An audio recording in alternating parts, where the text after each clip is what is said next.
Hello, welcome to Staring Down the Storm, Autism Advocacy in America. I'm your host, Tabitha Ziegler. Right, so let's roll into it, Erin. Tell us all about yourself and your origin story and why you decided to write a book. Oh boy.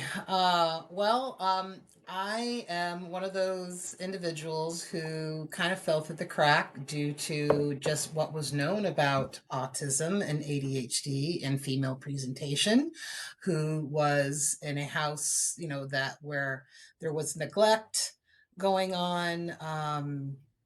Just that awkward kid who, I guess you could say was maybe feral Mm-hmm. at times, but I had a lot on my plate that caused me to, my brain was more concerned on survival Mm-hmm. and not being alone and having to, in a way, grow up a lot faster than my peers.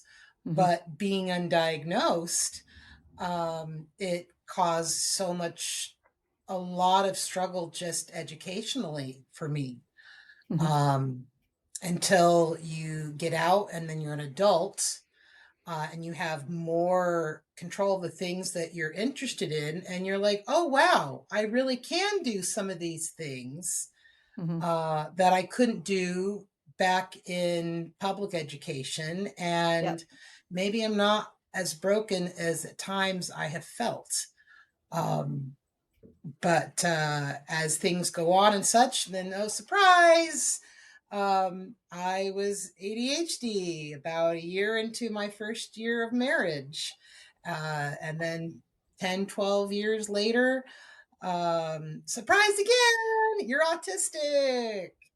And that was kind of that other last part of the puzzle, lack for not the whole puzzle piece and whatever, but just the missing aha moment that then really explained.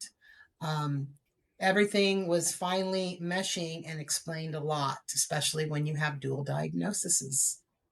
Um, Now, were and you in that group where you had a child first and after a child you found out that you had autism? Or did you get your autism no, diagnosis before? it was all before, and then my kids followed. Mm. Which I'm finding is actually is more rare, um, than what seems to be when the school is recommending or we're like noticing some things, some difficulties, and sending them off, being evaluated, and parents are going, oh, well, gee, I do that, and I used to do that, and oh boy, I feel really outed right now. Mm-hmm. Um, it was just more for me, and then finally just that voice inside my head, just like, Erin, connect the dots. They're not the classic presentation, but here are the unique ways that, yes, this is how it is being exhibited, but not the type of questions that you see on the ASQ forms when you're at your children's well child checkup, especially Mm-hmm. in early childhood of, well, do they do this and this and that? And you're like, well, I don't know. I've never given them all a string in a jar and asked them to try to get the stuff out. That's interesting that you mentioned that because I remember some of the questions on some of those forums at the beginning with my older one. And I thought to myself, right, how many like 2.5 to 3.5 year olds are we like trying to put Cheerios in a water bottle and all these sorts of things? Like maybe it happens, but that wasn't the sort of thing I was doing with him at home. So I thought, it's an interesting gauge to try and determine what skills a kid has. Very much so. And after my diagnosis, um, and just further background, a lot of my employment worked was involved working with youth, because shocker, kids were a lot easier to read than adults. Right. You, when they were upset, you knew it. They weren't speaking ambiguously. They were black and white, and guess what, that worked. And so I didn't have to make all these guesses of, well, what do they really feel? And so, but it was the adults then who were above me, then that's where there was a lot of conflict, Mhm. um, because they did not communicate like kids. Mhm. Uh, and so just with the experience of working with youth in all different parts of the country, I mean, we've got Southern California, the Pacific Northwest, Central New York, and even here in Indiana. Um, I just, and in different needs, even working those who had physical and or intellectual disabilities, that working with them, I had oddly felt really comfortable. And I mean, even back in high school, I was working as a direct care provider to these individuals, and a lot of things just didn't weird me out. Well, big surprise, because it felt pretty normal, actually. Mhm. It didn't weird me out.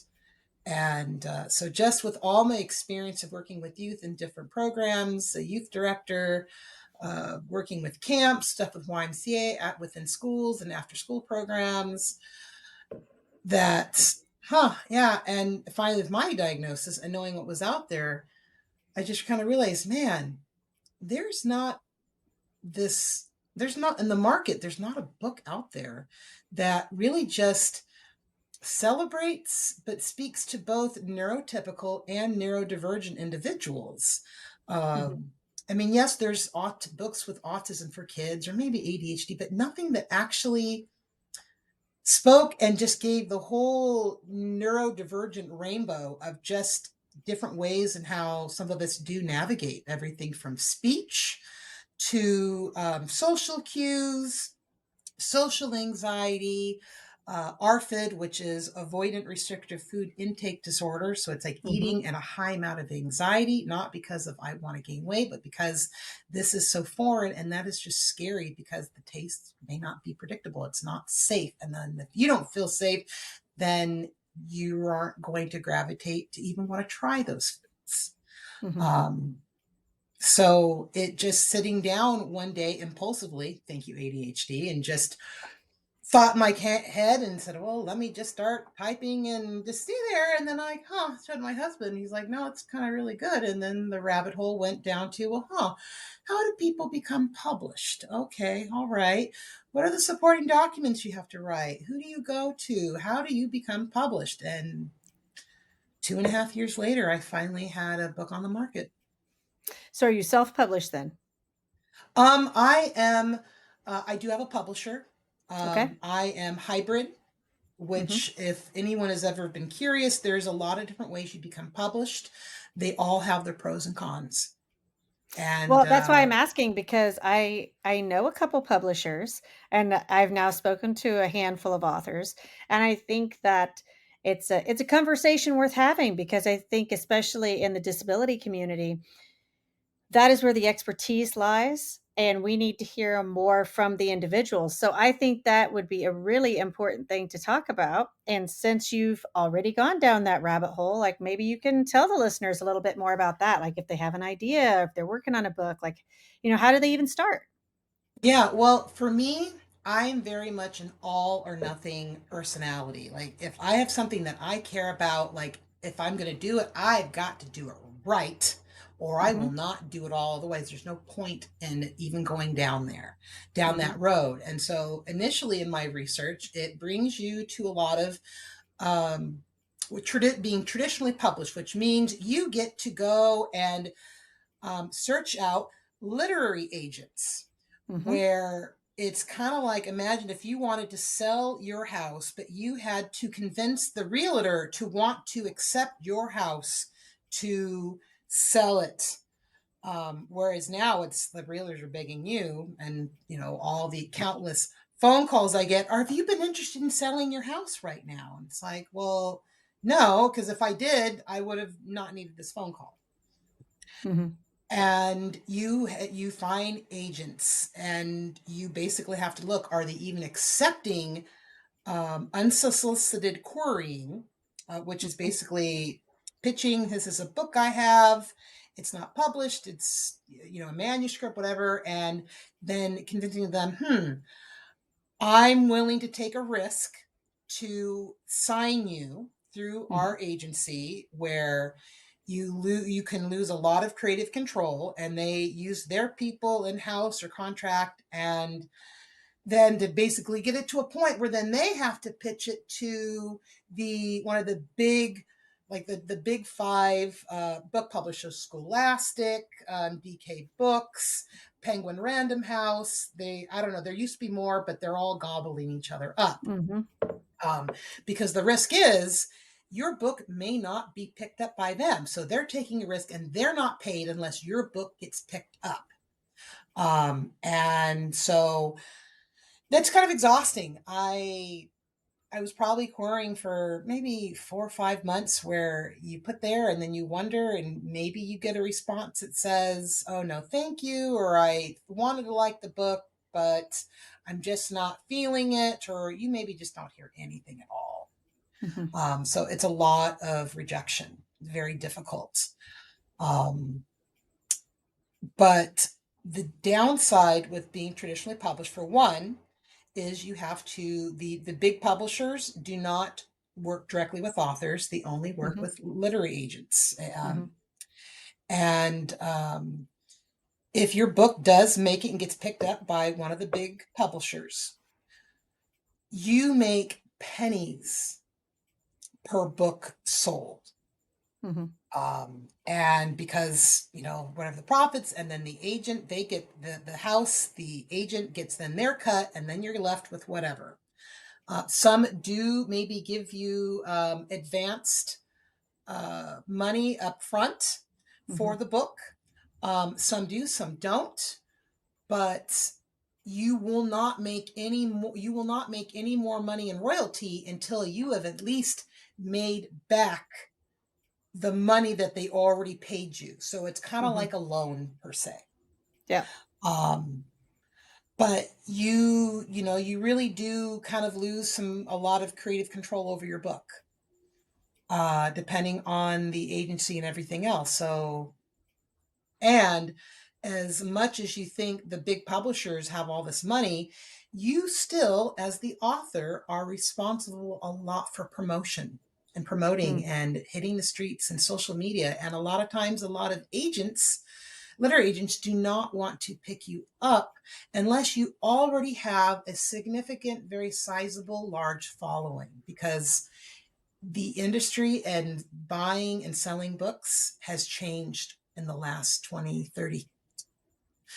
years. Definitely it's Mhm. changed. But the way that people see books, buy books, physical stuff, it's not what it used to be. So there's a lot of risk. um, on the complete other swing of the side, there is self-publishing, which is through like Amazon ADK, where, yes, anyone can publish a book. However, they do not offer any support services. There's things that you can pay other people, as far as a copywriter, or you are paying out of your pocket to hire an illustrator to do Mhm. your book, depending on the kind of book that you want to publish, and whether it's just the cover design, the formatting.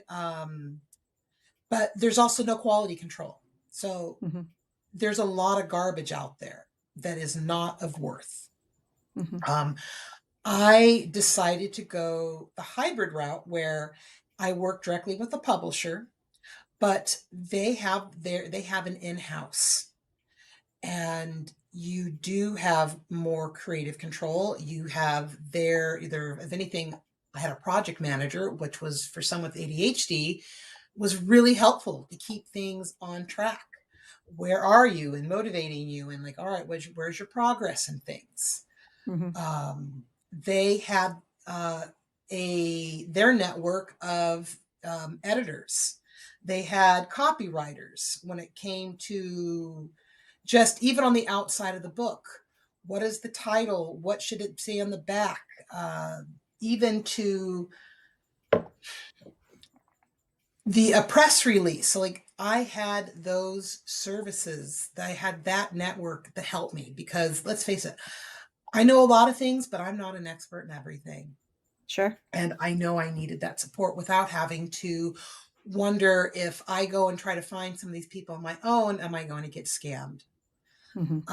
Now, the downside, though, with hybrid is that you do have to provide money up front to for these services, this help, Hmm. because yes, there is risk, and so it required us to put an investment into this book.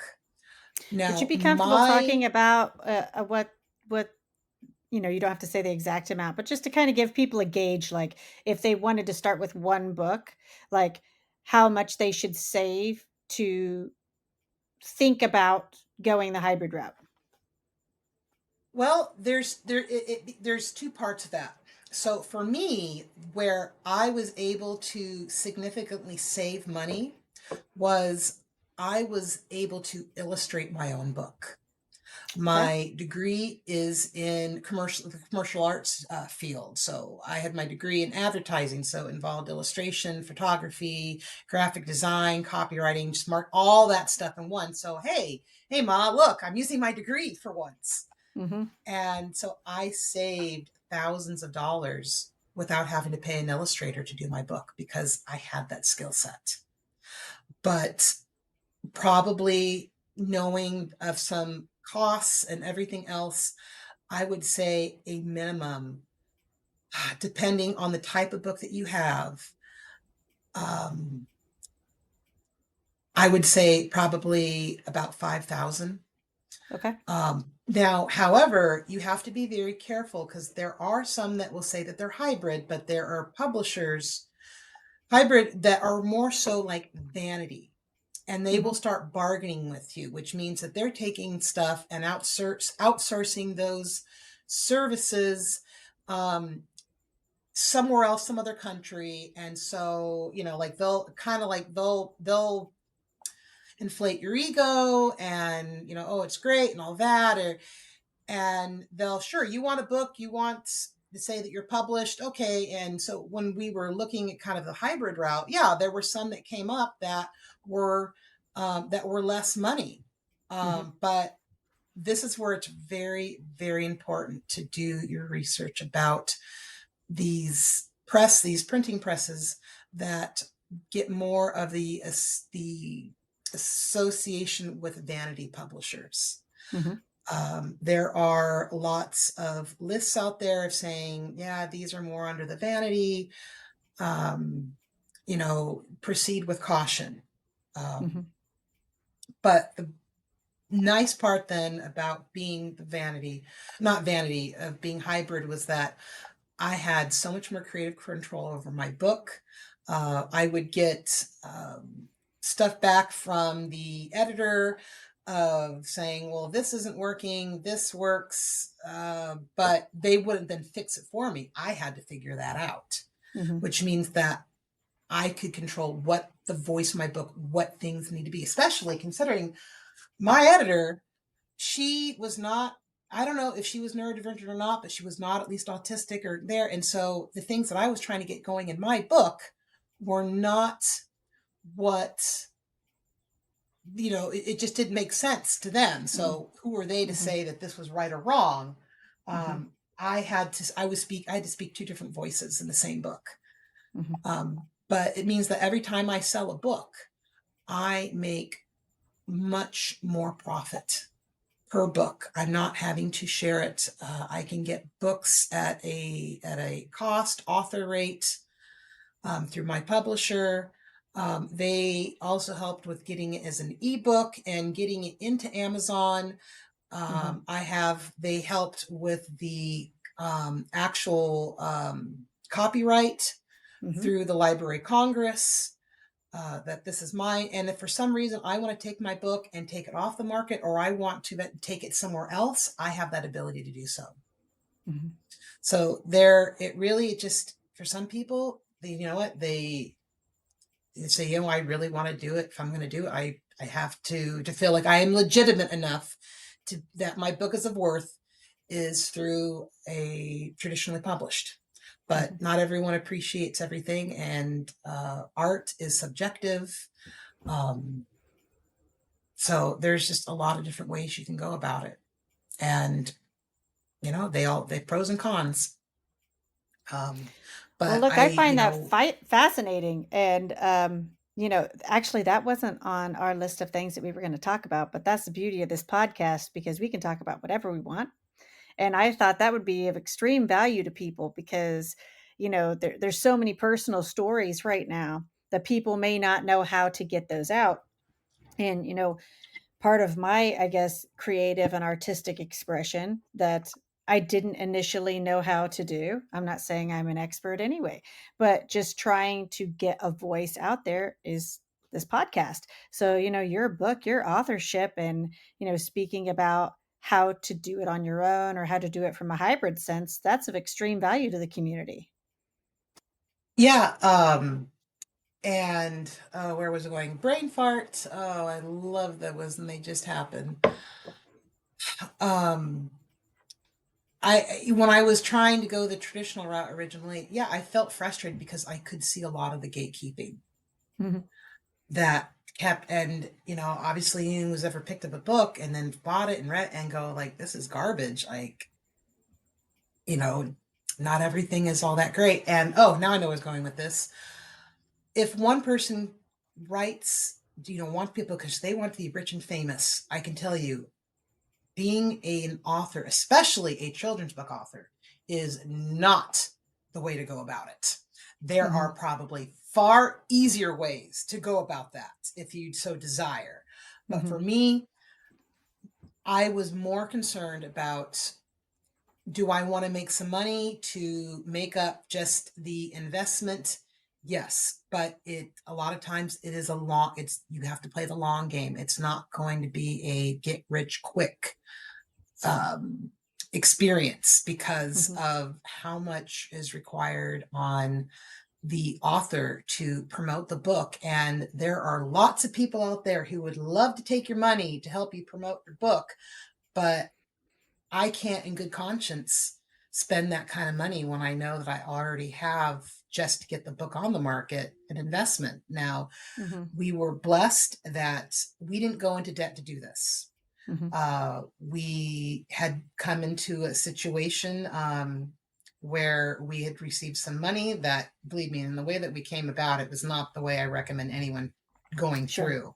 Sure. But my husband believed enough in it and said, no, I believe in you, although I was very much feeling imposter syndrome.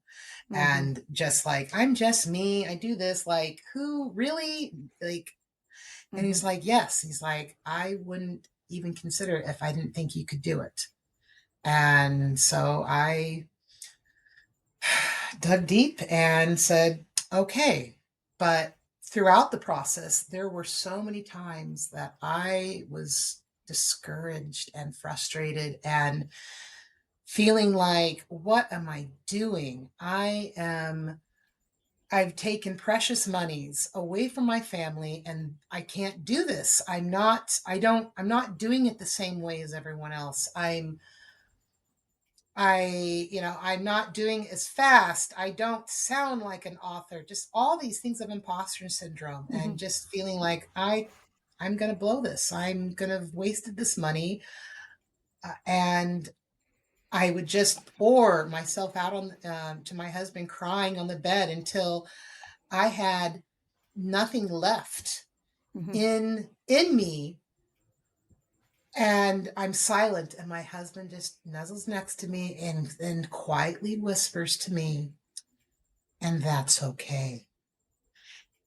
And that is why that book has that title. When it came, they're like, well, we were wondering, like, are you sure?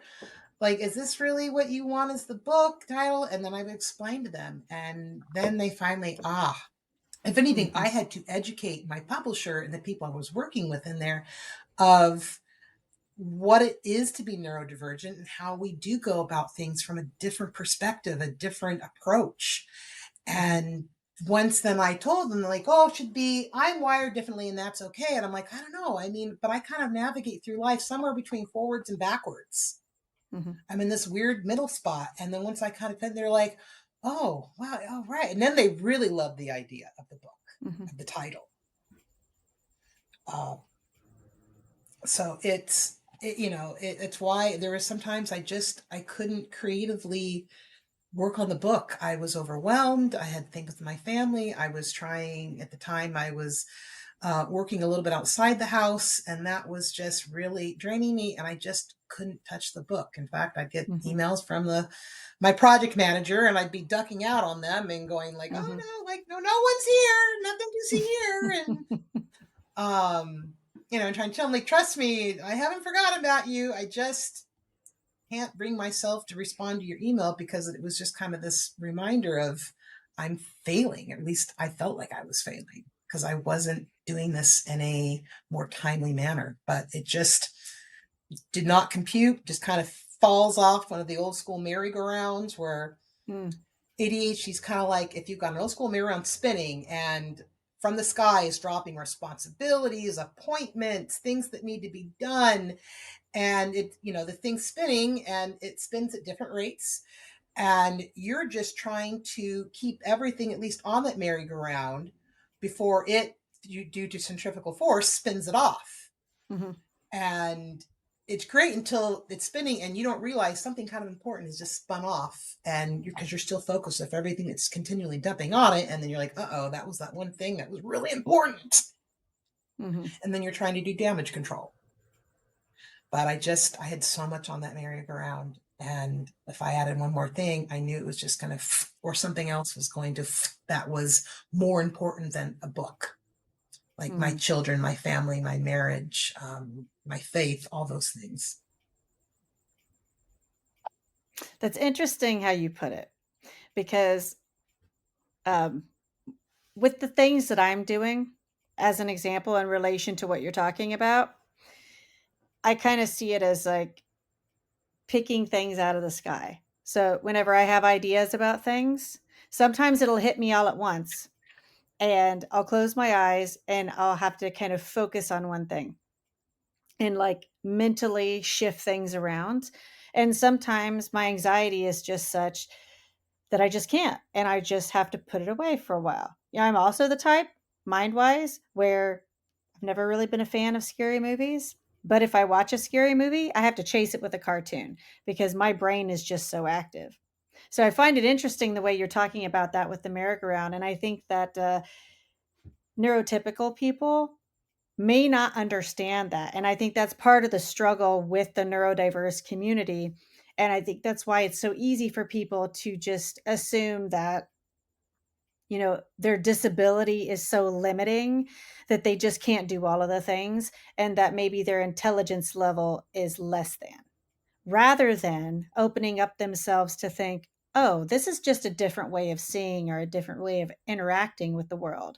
The intelligence level is not lower, it's just filtered through a different screen.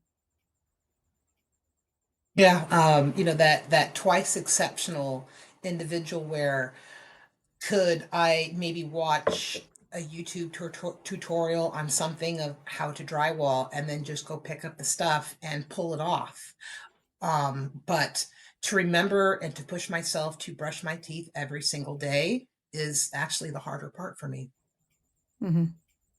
And you I think think that's brushing normal teeth though. versus learning drywalling, and you think, I'm like, I know it's messed up, and then you just wonder, like, what is wrong with me?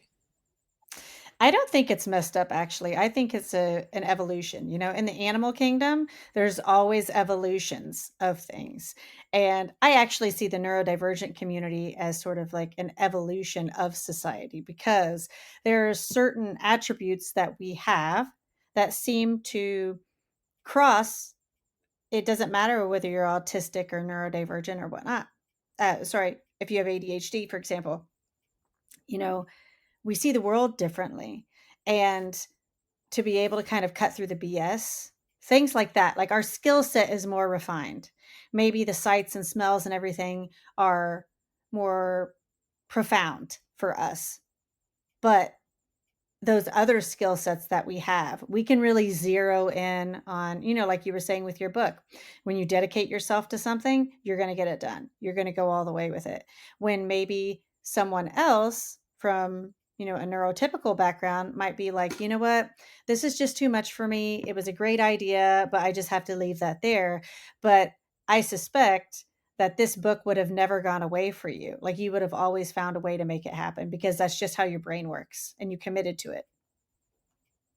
Yes. And I think as when you're a child and then you become an adult and then continue on adulting, you have the trauma of the when you look behind, you think, oh, I've got this opportunity, but then you look around, you're behind your shoulder, and you see the path of attempts and failures, things that you had and they didn't work out, they launched, but they never really took off, or people didn't see the value in what you were offering, Hmm. and you then just kind of give up on it because it's just like, well, maybe some close friends or family, oh, it's wonderful and all that, or maybe even strangers think, oh, this is great, it's wonderful, but then from the speaking and then the action didn't match up. Like, well, if it was great and all that, then why aren't you buying it from me? Why are you not utilizing my services?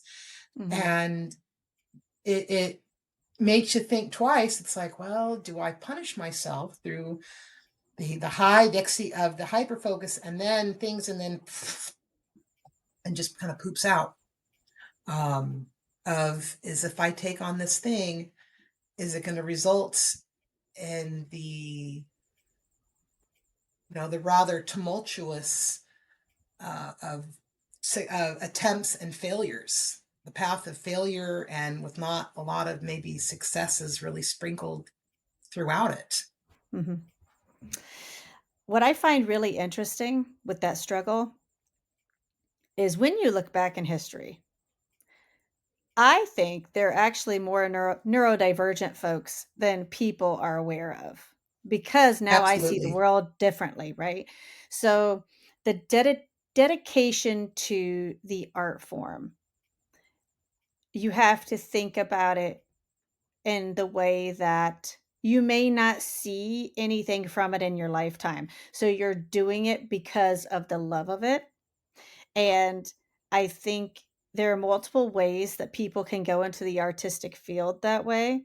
Like you do have those people that are like, I want to be an artist, I want to make it, it has to launch now. But then you have the people, the artists that are doing it for the love of it, for the love of the craft. And I think more of those people fall in the neurodivergent realm because, the plight of the starving artist and all of that. They know. Like, they know they're gonna be poor, and they do it anyway. Like, they're doing it for the love of it, or they're doing it because they know it's important and that it will affect future generations potentially. And so, what I hear from you is, yes, you question and all of that, but the deep root of it is more so, I'm doing this and I want it to stay true to the art form because I think it's a worthy task. And that's where I think the neurodivergence comes in. Well, and people will say, maybe, they could be neurotypical and like, oh, wow, like you're so talented, you're so gifted, and almost can you think of envy, and you're like, oh, if only I could do that. And I'm like, yeah, well, if only it paid the bills. Sure. I have this, but the other side of the thing is, it's still it's a struggle because I to make it my livelihood, to make my passion and make it make sense financially is fraught with not a lot, not money in it. Yeah. Um, But you also because have the support of your husband, which I think that's unique as well. yes, one thing, my husband, who is also ADHD, and that wasn't found out until um, several years after my diagnosis, and he's come a long way. He was very much of like, oh, therapist psychology, it's all a bunch of mumbo jumbo, and it's snake oil essentially. But over time, his perspective and thoughts and views of it, and go, no, maybe there's something actually more to this than I originally thought. And Mhm. I had noticed things that he was struggling with, saying, "Oh, there's the autism part. I'm noticing patterns." And I tried this trick, this stuff, and I'm like, man, we keep striking out these things I'm almost trying like you would try with a child. Sure. Uh, and at one point, I'm just like, I tried this and that, and it's still not working. And I'm just seeing things as we get each year would pass, they're becoming harder for him. That he couldn't just kind of get away with flying by the seat of his pants. I said, Mhm. honey, I wonder if you also are ADHD. And he's like, oh, no. Then I'm like, well, I don't know. And honey, and brought up this things I was seeing. And I said, now look, why don't we have you tested officially? And if they say, no, you're not ADHD, then I will say, great, okay, I will drop it. I will never mention it ever again to you. Mhm. And so he agreed. And lo and behold, there it came back that it was confirmed. And then the biggest, like, looking at my husband like there, and I'm like, hold you. The snake bit him. Very much so. And so that, but in things that some of my weaknesses are some of his strengths. For me, I struggle with the minutia of paperwork, of just the little things here. So he takes care of a lot of paperwork for me. Mhm. Because I start filling it out and I just start getting angry because I'm like, why are you asking this information from me again? It's over on this page. Just go look at it. Why do I have Mhm. to keep writing my address? Why do I have to keep writing this insurance information? You have it already. Just make a copy. Mhm. Uh, and he will handle that. If it requires calling place and you have to go through a phone tree, oh, I just like, nope, nope, can't, won't do it. Nope, nope. Not gonna do it. Wouldn't be prudent. And so he'll do that Mhm. because it's not my strength. Now I had no problem before managing my money. I think I managed my money better than he did before we were married. But Mhm. since he experienced being a banker and everything else, I'm like, look, as long as you can make things work, I'm going to hand that off the control. Mhm. Growing up, like I think I wanted a partner where I didn't have to be the strong one all the time. Um, I'm not a B personality, but I'm not an A personality. I'm kind of this B plus A minus. There are Okay. things where I will die on that hill to make happen to do myself. But it's nice to be able to go, you know what? That's just not a hill I feel like I have to die on. I can let go of the reins and let someone else worry about it and let go and just sit back. Mhm. Well, you're really He's lucky to have found each other, honestly, because I think that it is a little unique that you found someone that was a good match for you. That, we haven't talked about how long you guys have been married. How long have you been married? We've been married for 16 and a half years. That's quite a stint. So to have a healthy relationship where you guys have roles that are working for you in the neurodivergent community, you have kids, you're able to manage the things that you need to get managed. Like that's a success story. Oh, but boy, I mean, it's been fraught with a lot of hard times, and where when we were coming up on being 1 year married, my husband had recently lost his job. Mhm. My position had been permanently cut to part-time, and I was struggling to find another part-time employment that meshed with my current work schedule. Mhm. And I ended up being offered a youth director, like youth pastor position. On We were living in the Pacific Northwest, and it required us to move to the East Coast to Central New York. Mhm. And we had 3 weeks to do it. Mm. Um, and here I was, I just been given the ADHD diagnosis along with the anxiety, you know,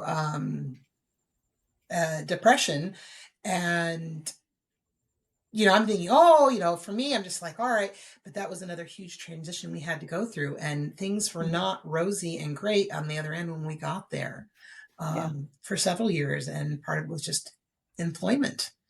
Um, and, just a lot of hard times. But if anything that we had, um, one thing that was really important is that I'd find a partner that we matched up on faith. And our faith is what has helped provide and carry us through those storms. That Mhm. everything is, hell, going to hell in a handbasket, but we could still find those moments. And this is the thing of peace. When you have a storm going on all around you, but you can still find a place and take your head and almost if tuck it underneath the wing like a bird and still find sleep amongst the storm. That is true peace. And there are things where for me I can only give credit to God of what he has provided for us and guided us as we sought to ask for his direction and guidance. Mhm. Something very, for just for us personally. For other people, that's where they are in their faith. If they have faith, that's between them or who else.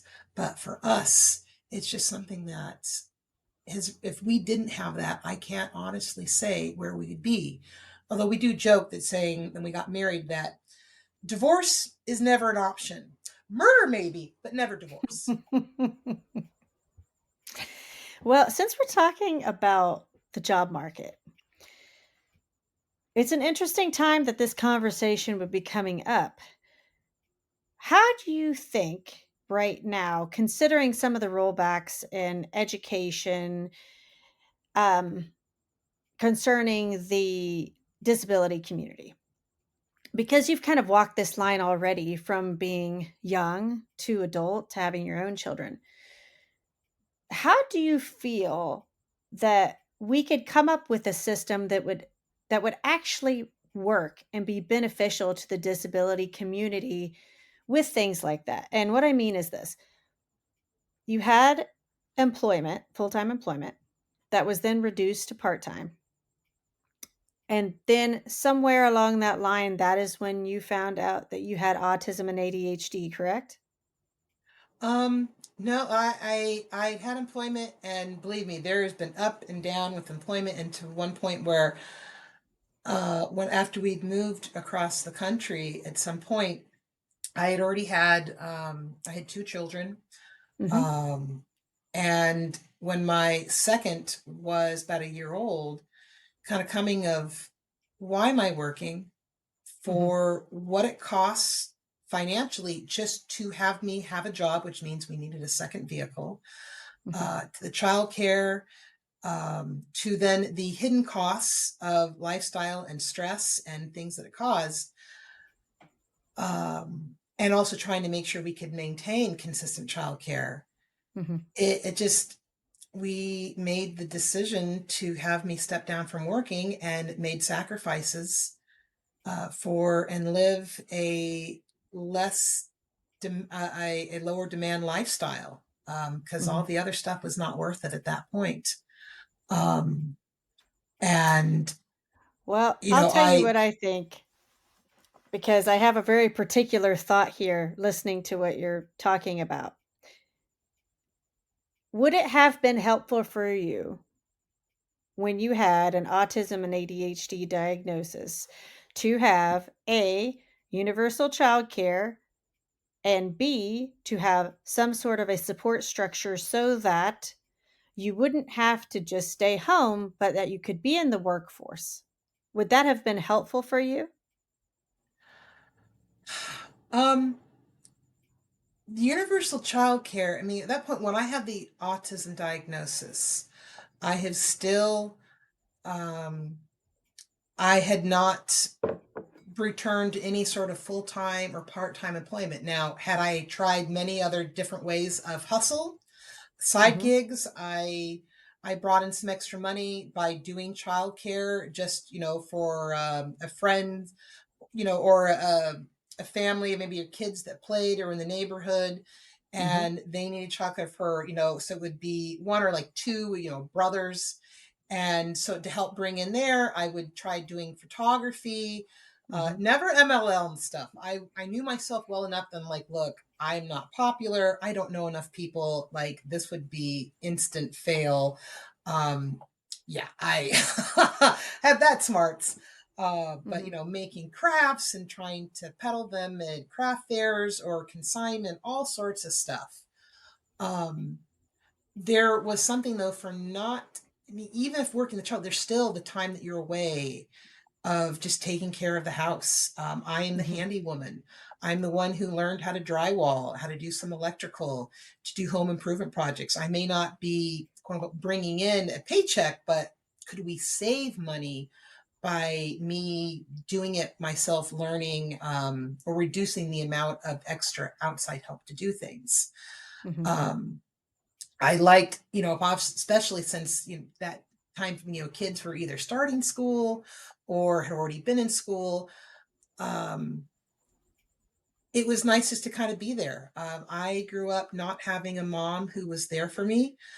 Um, Either I did go to day camps or childcare providers, or then at one point Mhm. I was just left home by myself after school and into the night until my mom would come home from the night shift at the hospital working in the lab, Mhm. and then I would wake her up to take me to school.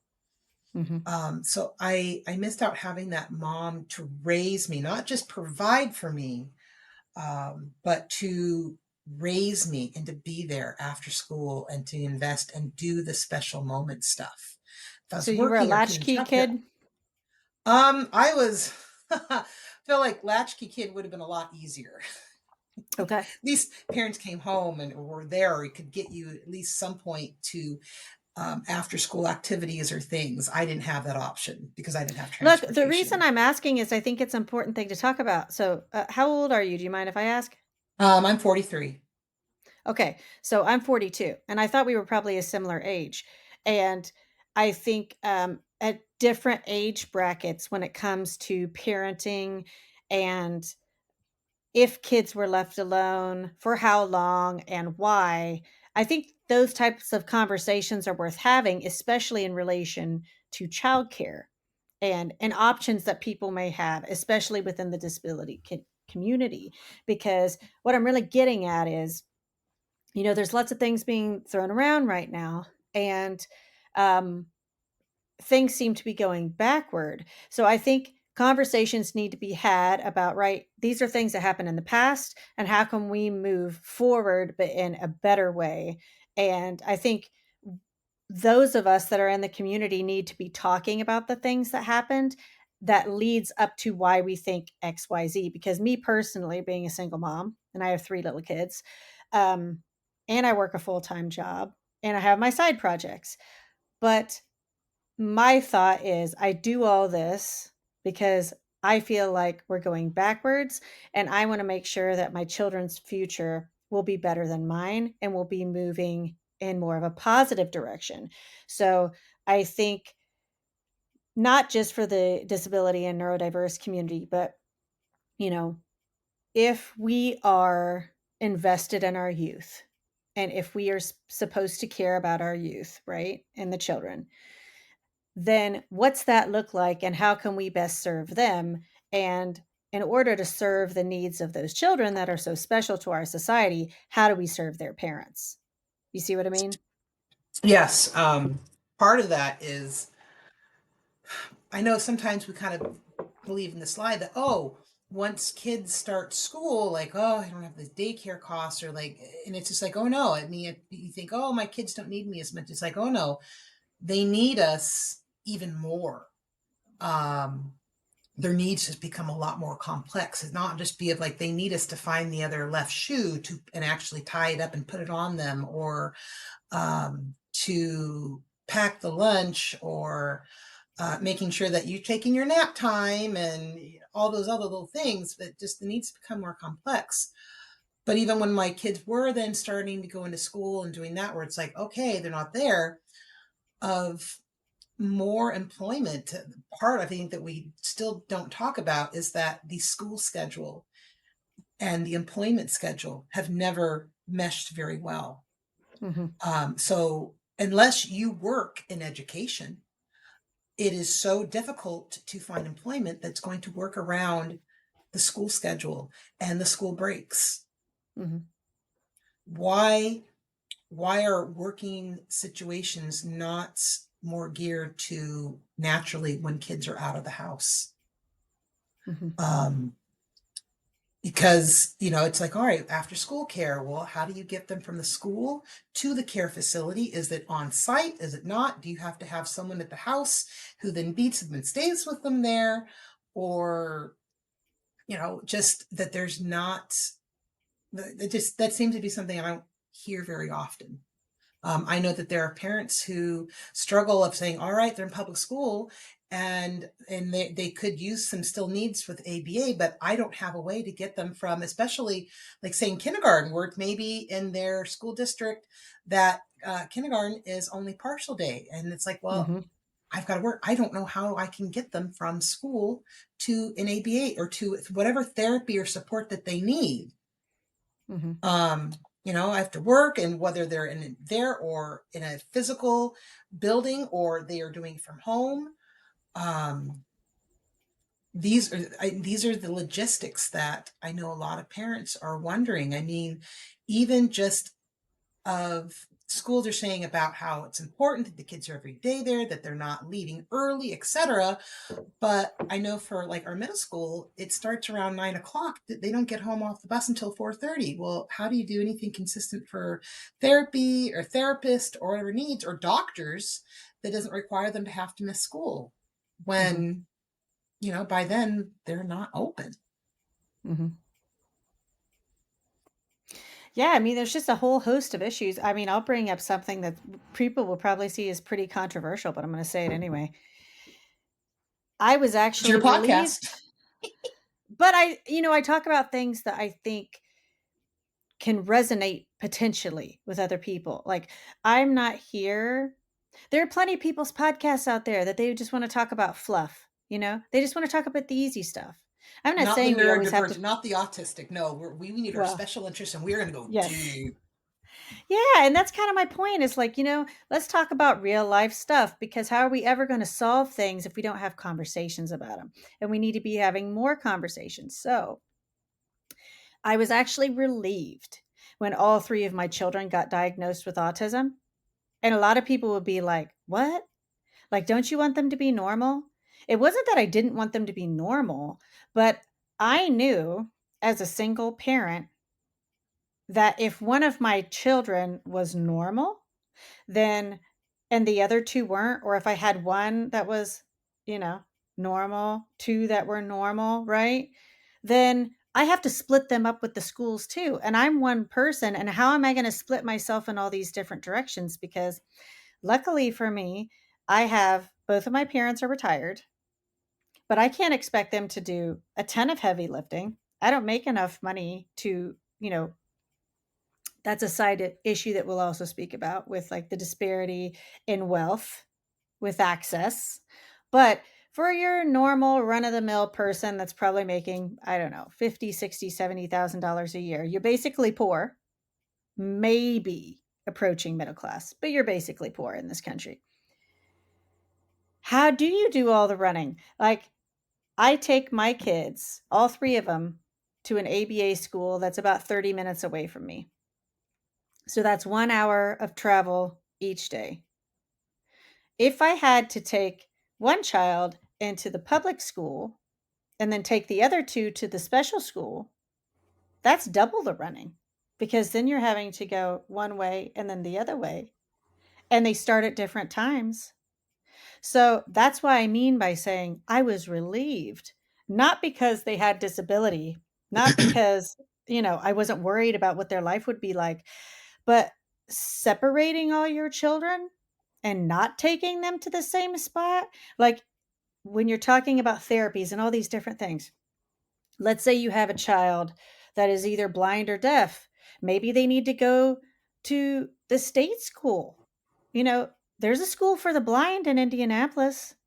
But if you live in, which rural community like mine, for example, Indianapolis is about an hour 15, hour 20 from me. So that's a 3 hour trip each day, right? So, If they don't then live there for the week and then come home on the weekends. right? Or do you move? And if you do move, do you have a support system there? Because nobody wants to watch the normal kids, let alone the kids with problems. And then if you can't even afford to pay for extra care, just all the way around, it's just problem after problem stacking up on top of these families that I think, just to be very forward about it, our politicians in general are clueless. And so they need to hear from families like ours, but not just hear from us, like they need to walk it. I I recently had a chat with one of the local reps, got him to come to the kids' school, so that's something. But it makes me wonder how many of them would actually even do something like that. I'm talking like these legislators need to we need to pick them up from the state house and they need to do a daily drive with us. Be like, "Right. So, we've got Like this kid undercover that's going boss. yes, we're going to this school and it's 30 miles away. And no, we don't have time to cook breakfast. We're going to stop at McDonald's because that's our only option. Because, maybe not all the kids are dressed. And like that often happens in my family. My daughter does not love clothes, whatever. My objective is to get her to school. Just take whatever that you have in your hands and get in the car seat. So 9 times out of 10, she goes in the car seat in her diaper. I get all the clothes, I get the shoes and all that stuff. If you want to take a blanket, cool. You know, I'm trying to teach them life skills to make them mobile with the objective that we can work on these skills as we go. But maybe you have just one thing we need to accomplish today. And I'm not going to fight with you over what your clothes look like, or even if you have clothes on. If you need to get to school, you need to get your butt in the seat to get in the car so that we can start to drive to the school. You see what I mean?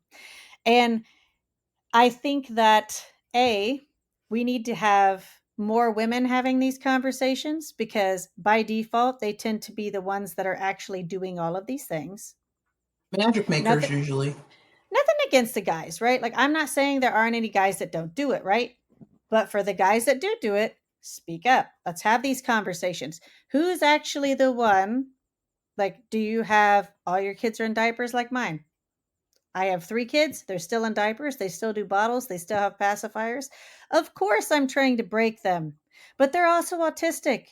And, the level of meltdown sometimes you have to decide.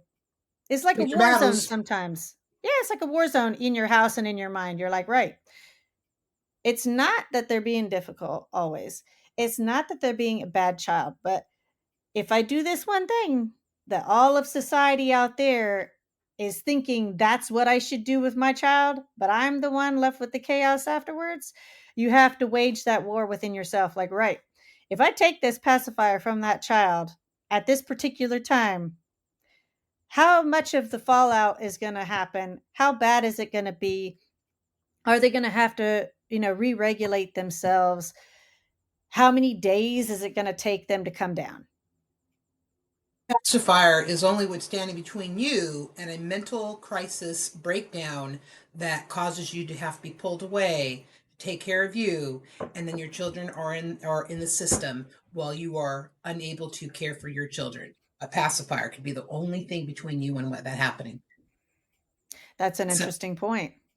And I think that's also a very important thing to talk about mental health, right? Because any parent, period, whether you're neurodivergent or not, whether you have neurodivergent kids or not, in this country, we have a mental health crisis. And it's because people are poor, they're overworked, they're like the places where they work don't have sufficient mental health capacities or training, or they just don't care, or the work society is broken.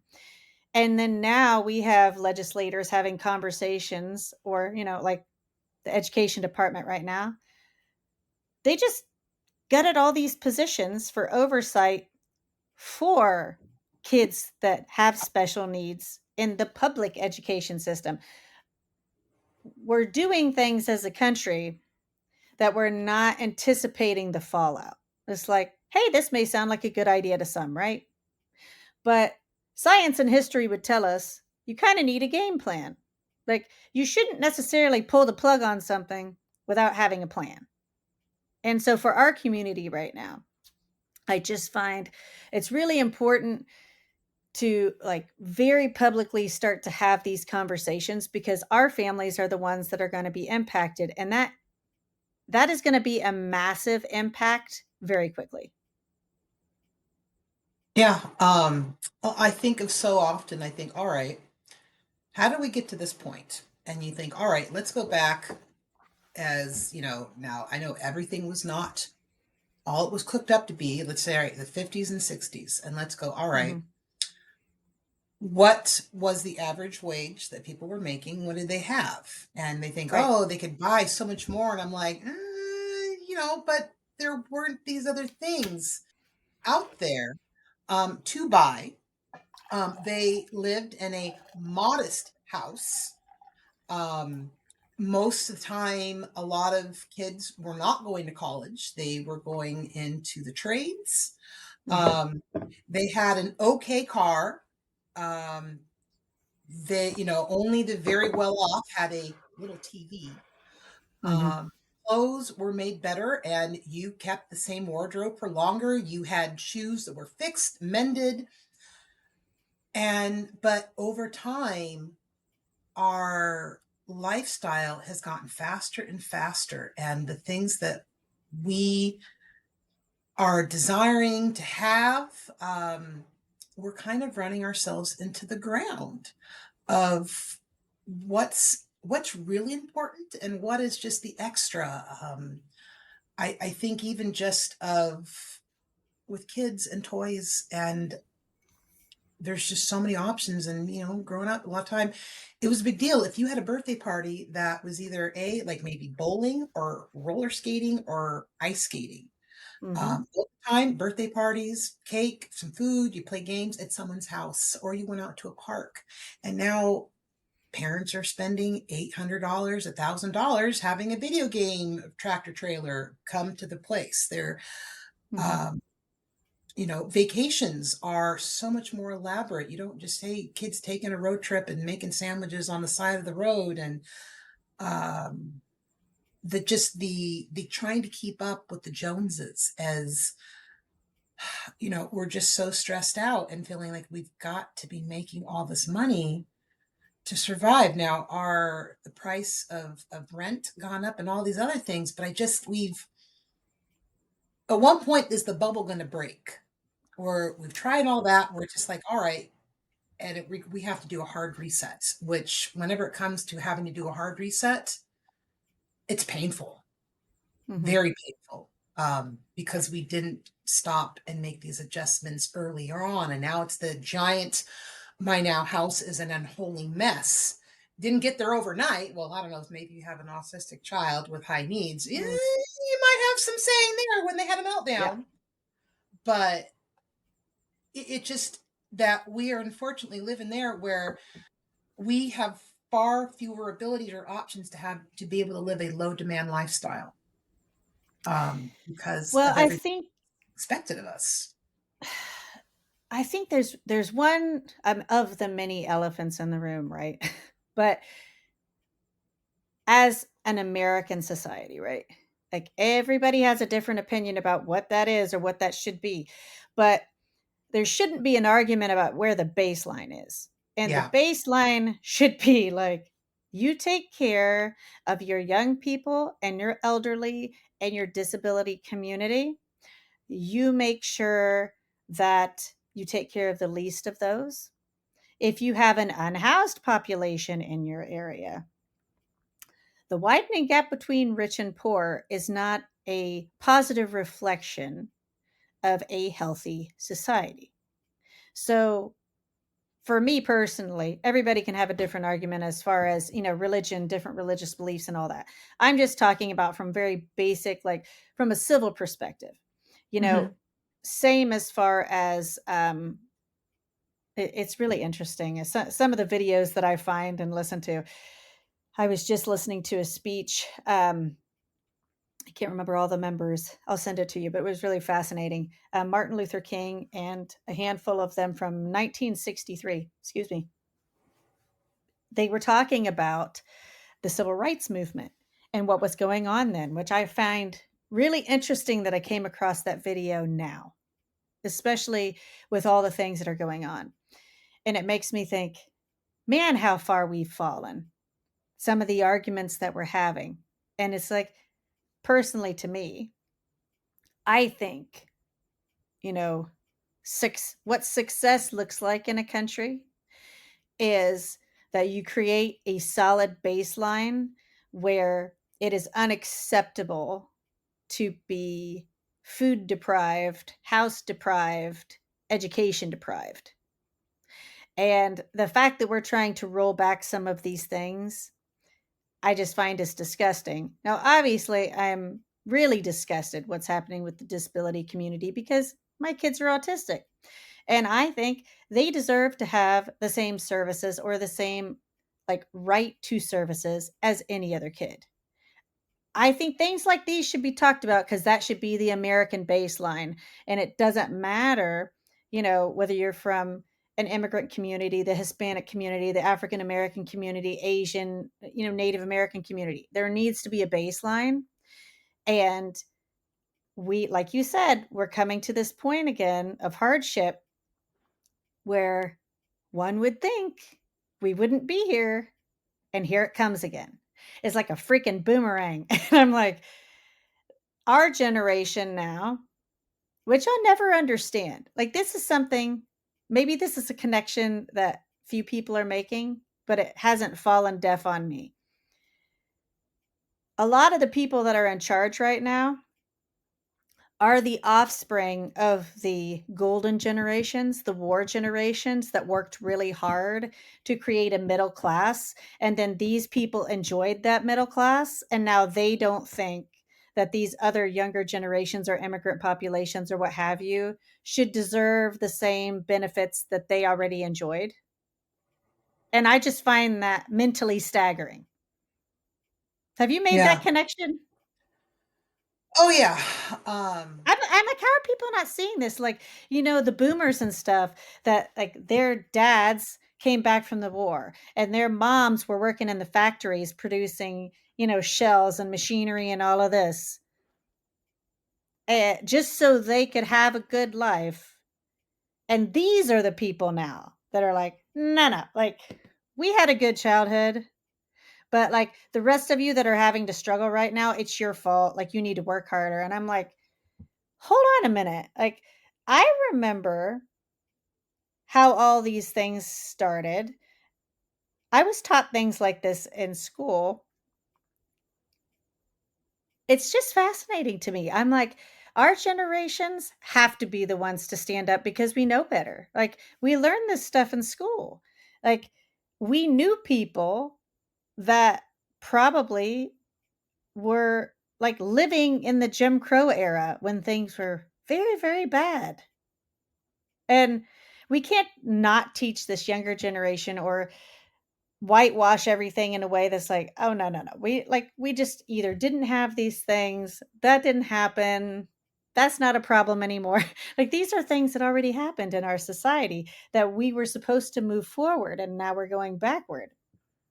I think of that is, where is the line between personal responsibility, Yep.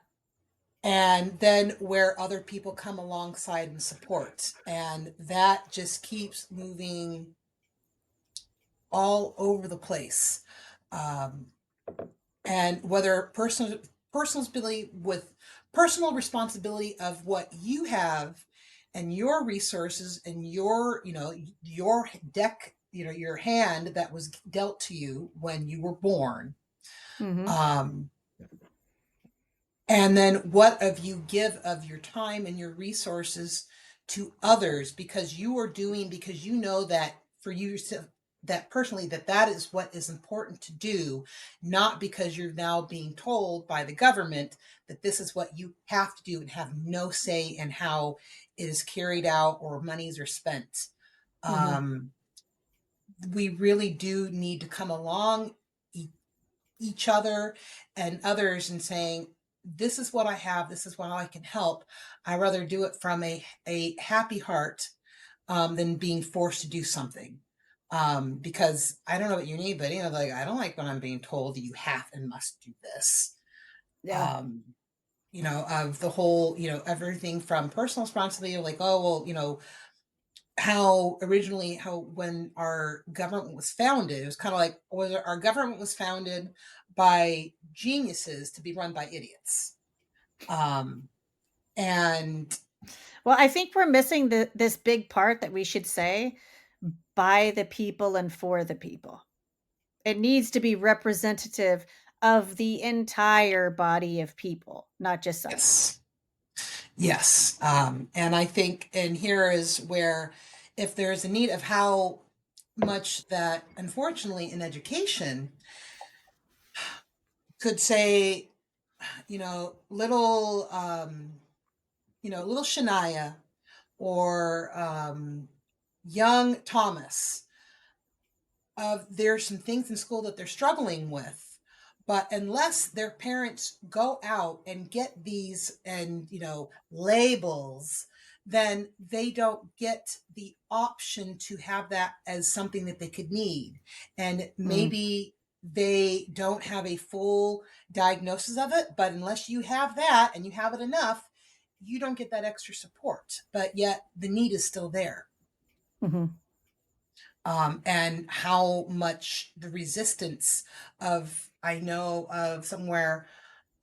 So I'm a substitute teacher, and so mhm, I in my kids' school district, and a lot of times I will hear from other teachers or resource teachers of saying, yes, that they could really benefit. And there's some things that we say are just screaming, but the parent will not go through with that because they don't want their child labeled. They see it mhm, as any of these things would be a four-letter word. mhm, So then the child doesn't get the support that they do need because of just how the way that the laws and the monies and what is designated to certain individuals. mhm. I'm a big fan of the Finnish system. Have you done much since you're in education? Have you done much research into the Finnish system and how they run their education system? I know that definitely it is a different, um, somewhat in that, and when they start pushing certain skills and waiting till they're older, and so yeah, I'm familiar with some of it. Well, I think that should be a national conversation because, from a baseline level, what I understand about the Finnish system is this: their thought is, as a collective society, that they should invest in their children. And therefore, by investing in their children, they need to invest in their teachers because that is the future of their country. So if they don't do well by their children and their teachers, then their country will eventually fail, in essence.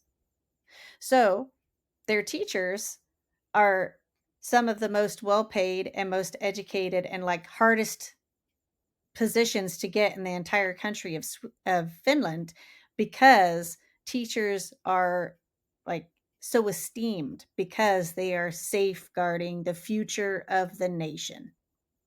And that type of premise I find is really interesting. I'm pretty sure it's Finland as well, could also be Sweden. I'll have to fact check myself. But what I found was fascinating in my reading was they don't have private schools. So the rich people have, because their children have to participate in the public school system, it forces them to contribute to it to make it better. And I was like, bingo. Like, we need to send all of our politicians to Finland and be like, listen, for those naysayers that say this cannot be done, Finland, I can't even count how many years in a row they're like number one worldwide just for education.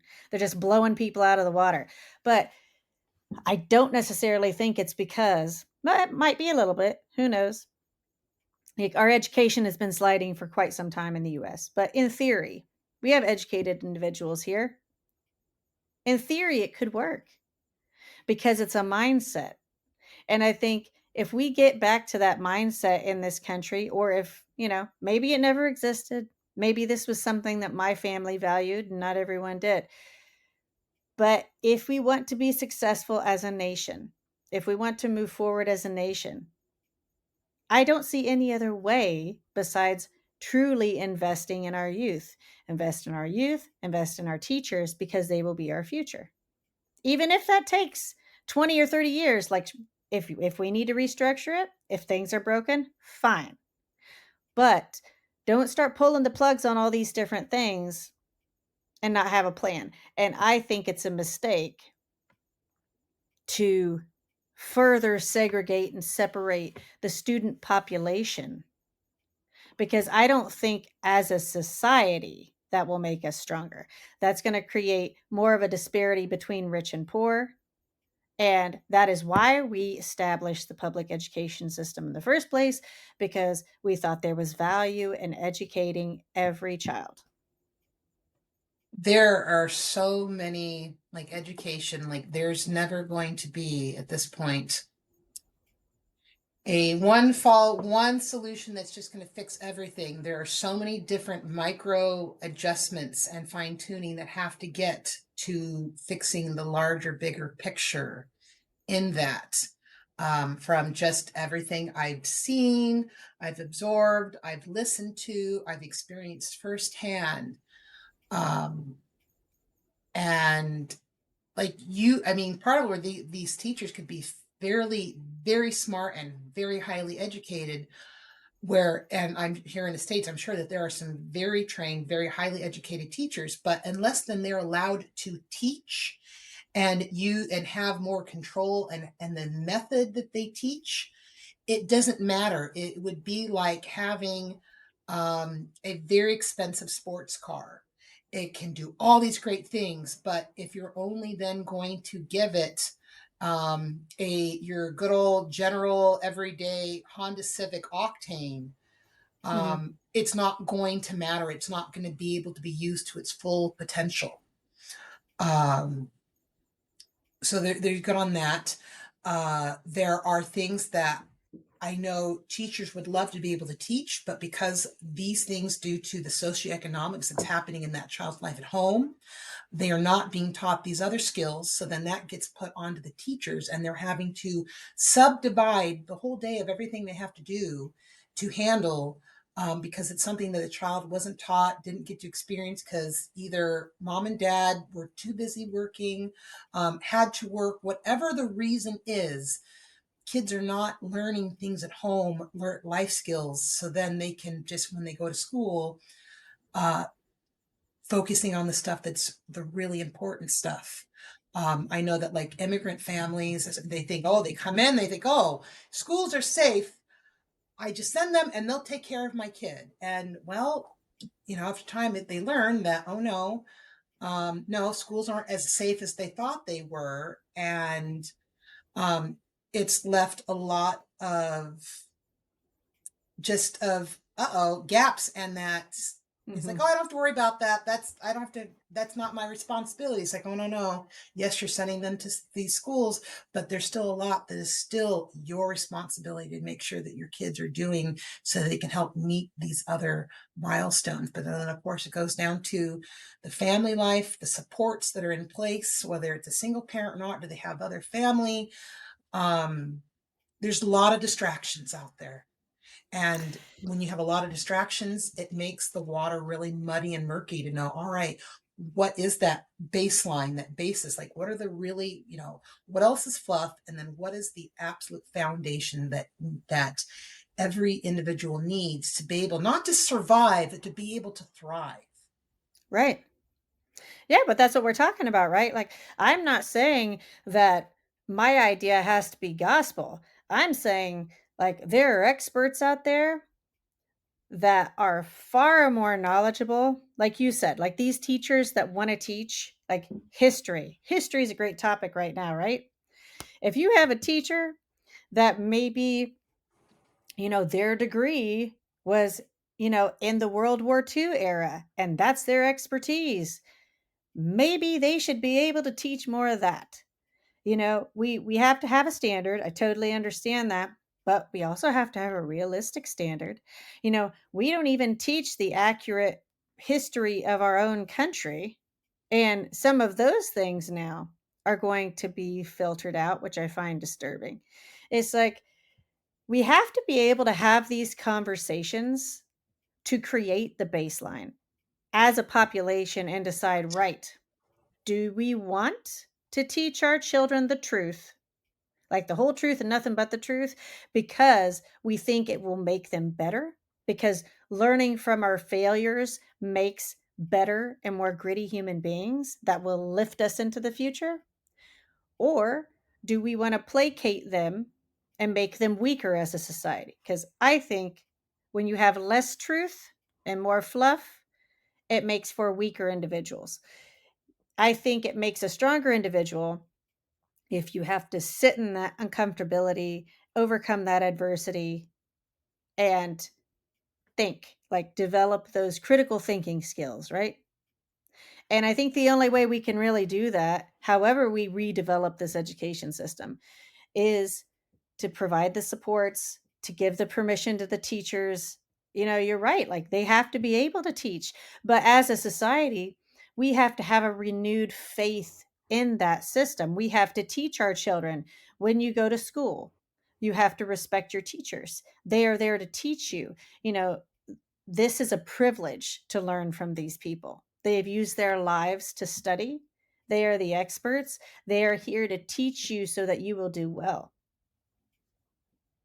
Yeah, I mean, we went from, you know, early in the 50s, 60s of children should be seen and not heard Yep. to now a child's voice has just the same significant importance and or value maybe as an adult, but they don't have that adult experience perspective, and so they just let anything come out of their mouth.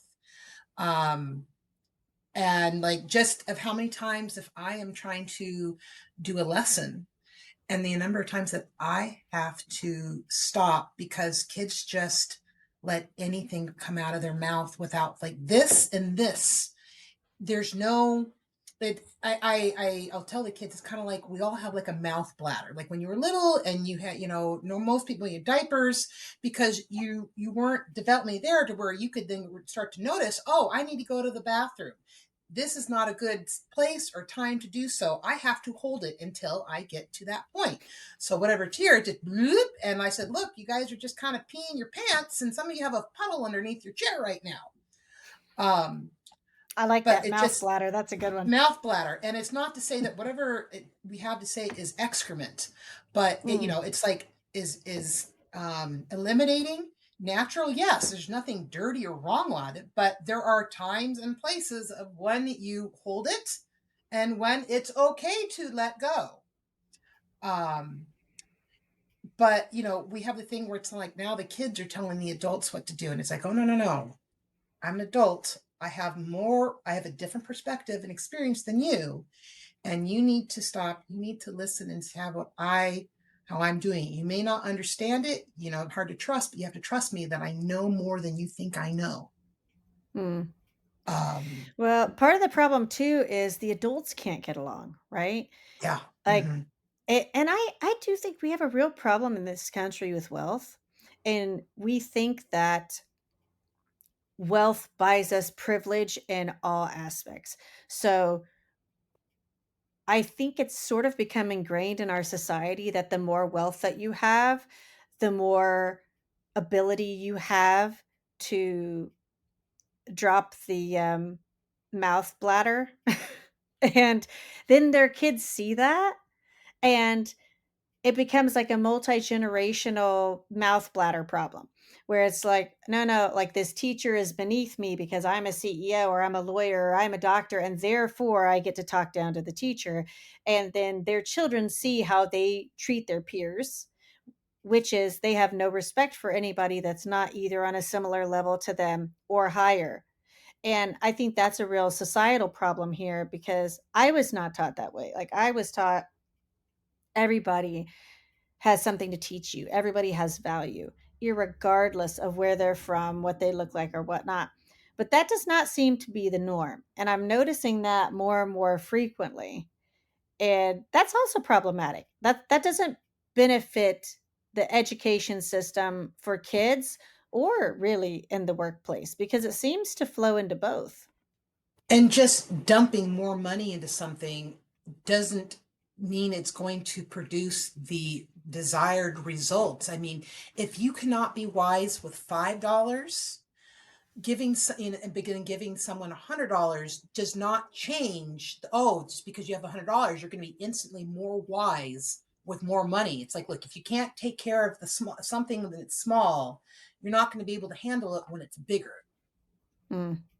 So is the answer just dumping more money? No, I mean, it's that balance. It's like, all right, it's like if a child cannot take care of a 10 cents pencil,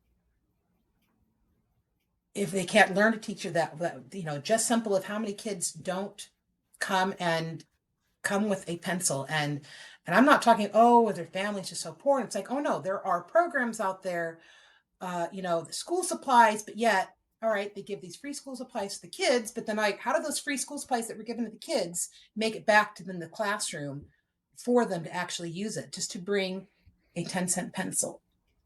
Um, I'm trying to think where I was going with this, I think I see but where you're going with it. It's yeah, just a lack it's of just, responsibility. yes, yes. So if you can't be responsible with something that's only 10 cents, then how are you to be expected to be responsible for something that's $100 and to value it? If you can't value 10 cents, then you're not going to value $100. Well, I man, know. It's like you think, all right, now what did I not value that was cheap, and go, just kind of this discard, or no, what's it's someone not else's even that. problem? I Well, think we're just going down a larger rabbit hole, which is good actually. But we're now into the arena of human value because if we can't find value in things, that should in theory be a very simple concept. Then how can we find value in people? Like if you cannot manage enough responsibility within yourself or your parents have not installed that in you to know by a certain age that right, this is something I have ownership over that I can do, that is a responsibility of mine, that feeds into a larger process of responsibility that leads into the future. If these kids can't even learn that, how could they possibly conceptualize like the true meaning and value of another human being, especially one that they may not disagree with? That sorry, and especially one they may disagree with. especially, and this is the hard thing, you can't legislate moral and ethics, and that Yep. is the hardest part. So more rules, more laws. No, I mean, because everyone has a different ethical, moral compass, and so that's just a thing of, of more laws, more money, more government, less government, too much government, and You there's see just what I something mean that, though about mindset, right? Like we are not providing value to human beings. We're providing value to money. And if all we care about is money, then there can never be enough of it. There's like, you know, in one direction, right? Like the Elon Musk and the Peter Thiels of the world and all that. They can never have enough. And they use their money to have their influence, right? But someone like you or I, who are, you know, average underlings, if you will, whether we have a somewhere, degree or not degree, or degree and yeah. that specialty, it's like, oh, well, I don't have a bunch of, I mean, I have a Mrs. and a BS after my name. Hmm. I don't have all these other letters that follow. But it's like, unless then you went and you have that formal education and the books and everything else, it's like your voice, your experience is less valued. And well, it's like, oh, well, you couldn't, how do you know? How do you know? Because I'm like, well, I can't cite these other articles, but boy, there's a lot of stuff out there and resources and research that you can do that does not cost money other than a computer and an internet connection. And even then, as far as personally, you can go to the public library and not have to provide either of those things. Mm. Uh, but that just because you don't have this formal education doesn't mean that you don't have good ideas or her value or a perspective, um, to be able to offer a seat at the table. Hmm. I just find it interesting what is developed. And this is why I think our generation is going to be instrumental moving forward. Because our generation grew up playing with sticks and dirt. We started the normal, like, adolescent period without being introduced to the electronics, right? Yes, I know So we the Zennial. Half of our childhood was analog, the other part was digital. Grandpa, when you were bored and you went in the backyard, I would lift up pavers to see bugs underneath it as something to do. I right. look at that, So tell that to my own kids, and they look at me with three heads. right, but I think there's a certain level of value in that people really haven't discovered yet. So it will be our generation, I think, that starts to equalize some things because essentially we've moved in both worlds. And there's extreme value in being able to teach the younger generations that have not had that experience what that was like. And one of those things I think is this human value. So I think our generations, by and large, our parents or grandparents or people in our community, like we would have had access to someone that thought that there was value in human life and human decency at some point that we would have seen or we would have had an experience with, so that it's not a foreign concept. But these kids now, because, obviously there are a lot of advantages to the internet, not going to argue with that at all. But if your primary source of information and value is coming from internet based stuff, and you don't have the opportunity to see and sit with people, Get outside the echo chamber. yeah, all that's being pushed, and this is where I think regulation would be good, right? Like all of that constant push that is not regulated for a child that is still growing and developing their ideas of people and humanity in the world. We didn't have that constant stream ramming down our throats. When it came to news and media, we got to be kids still, like the Walter Cronkites and all of them. We still had the opportunity to know what news was, what a news anchor is, what media is. Like we grew up in a time pre Fox News and like entertainment Where they media as provided the example. news and it wasn't Yes. biased on either direction. They just, here's the facts. Yes, they're like, this is what happened in Beirut tonight. That sort of thing. And Peter that Jennings in the is nightly news. there you go. And that is not what is happening right now. And I'm also seeing the effects in the older generation that they should know better, right? Like they were older than us to know the Walter Cronkites and the Peter Jennings and all that. And somehow along the way, they have been convinced that this news section of not news, not journalism, is accurate sources, like an accurate depiction of journalism. And that is what is disturbing me for the youth right now, because if we don't start to regulate that to some degree, they won't even know what journalism is. They won't even understand the concept of proper reporting, like an accurate representation of international news, for example, without a comment piece. Just this is what happened today. This is what's happening around the world versus this is what I think's happening and these are my thoughts of this person. The actual facts of content to paint a picture of what the world looks like in real time is being skewed for these kids in a really bad way.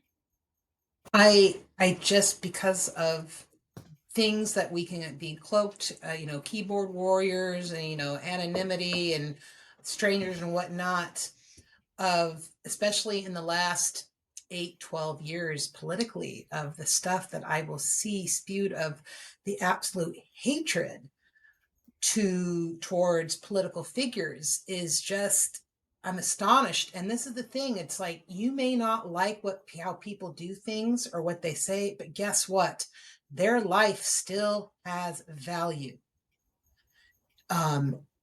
And by ending people's lives, you rob that opportunity for that person of what could change, where something finally clicks and goes, oh, and then they just, like, when you finally know better, you do better. Like, it finally resonates and go, oh, Mm.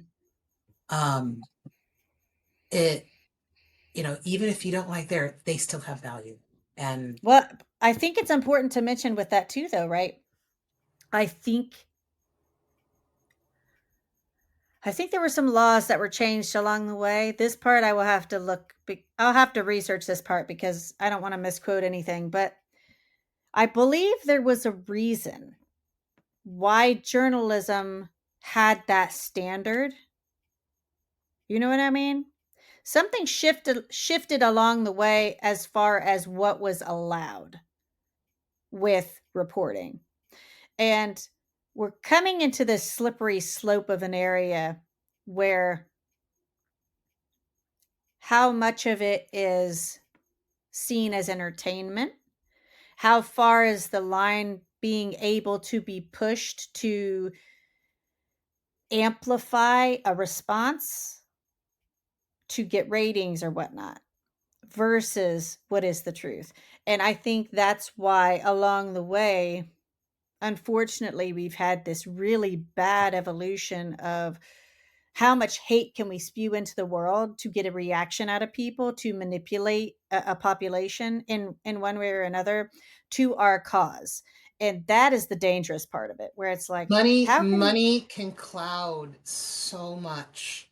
Greed, money, motives, to not so great things. I think of how much is going out there. What is motivated by is money. Now, money has a place, but to what point, and right? at what limit? And no matter who you talk to, that what the idea where that limit line is going to be very different. Right. And I think those are the type of things we should be talking about, right? It's like for the normal people, for us, who I think is really the bulk of the nation, right?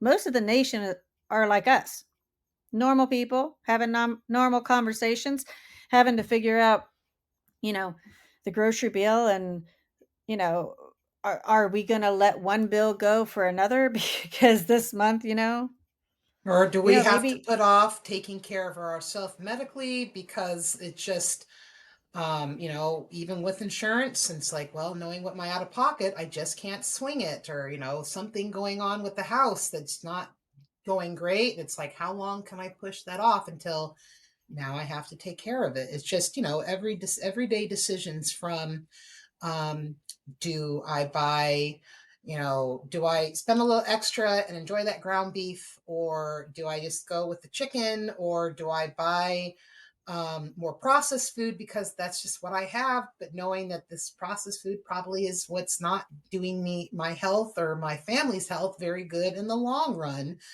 Mm. Where is trying to find that balance? And, it's an everyday, every minute, constant having to evaluate where you make your next move. And I think that's what the problem is. And that is where the diversion of truth has really become a problem in this country because I think we have been convinced as a nation that we can't have things, that things aren't possible that are. Things like, you know, every American should have access to clean drinking water. Is that possible? I would say yes. France does it. France has a ministry of water. Did you know that?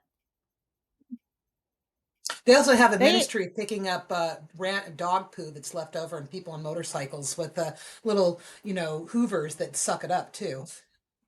but I'm just saying just to put some things in perspective, right? Like some people might call it socialism one way or another. I know like everybody's rattling on about Mamdani right now in New York and like, oh, he's scary. Um, but I think that it's worth having conversations about like basic human needs to be like, all right, there are powers that be that have convinced the American people, oh, this is just not possible. Is it?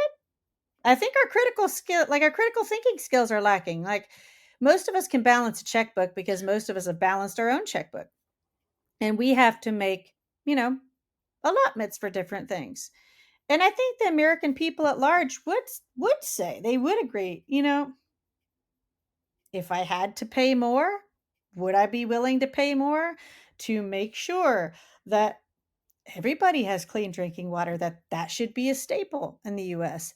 I think that the normal people would say yes to a lot of these things that are not being put forth to us because other people at higher brackets that have certain motivations have decided this is not something that they're going to put up to the American public because they don't want that to be a thing.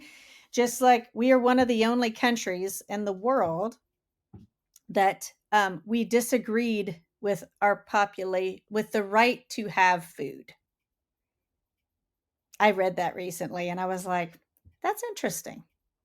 It's interesting that one of the largest, richest nations on the planet doesn't see the necessity to actually publicly verify and make an agreement with many other nations that that should be a human right. Well, bringing about rights and everything back kind of in with education. So you said that you live in a rural area. Hmm. And that means that being a rural area, it's less condensed. And so you talk about the tax rolls, and for your county, um, or your town, that there is a lot less money that is going through that directly than if it goes and is a school tax that pays towards the for the school district and what they have to Hmm. work with. Hmm. It should not be the fact that because you live in a more wealthier area, it should not mean that your schools should be any better than anyone else's schools in your state I because agree with you. of that area, that dividing, that parents struggle to, they think that if I cannot, in the Indianapolis area, if I cannot be able to have afford to be able to find either to rent or to buy in the more affluent areas of northern in Indianapolis area, that Hmm. I'm failing my child, that if they have to go to the school that where you are currently living, that they are receiving a lesser education, especially in for those in the special education realm. Yeah. um, your school should not be any nicer than any other school around. It'd be like, all right, great. So there was more money that you're told that should go just the whole state. It shouldn't matter whether you live in an affluent area. Your school should not look like a junior college. Your high school should not look like a junior college or someone looking, you're like, wow, this is night and day difference. I'm going to tease you a bit here because I can't help myself. You dirty socialist. And the thing, but we're all are we all contributing? Um, to be like, look, this the roof should be every all right. We all need roofs. There, we've got this money. You're told you have to pay whatever your taxes, Yep. and your school taxes, but it should not matter why the school should be so much better in there just because that area has more concentration of more people with more money. Yep. But like just the basics of education.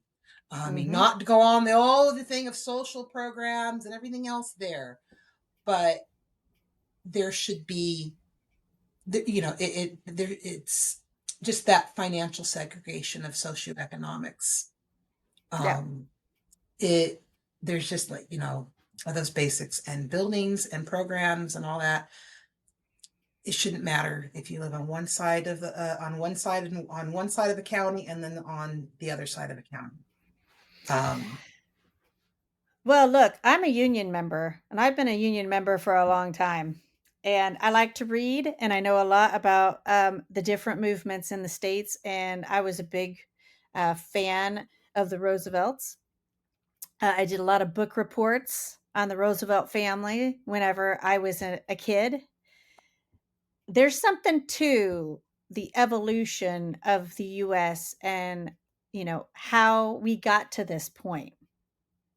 And we came through a lot of poverty and a lot of a few people that had a lot that intentionally wanted the rest to stay poor so they could amass a certain amount of wealth.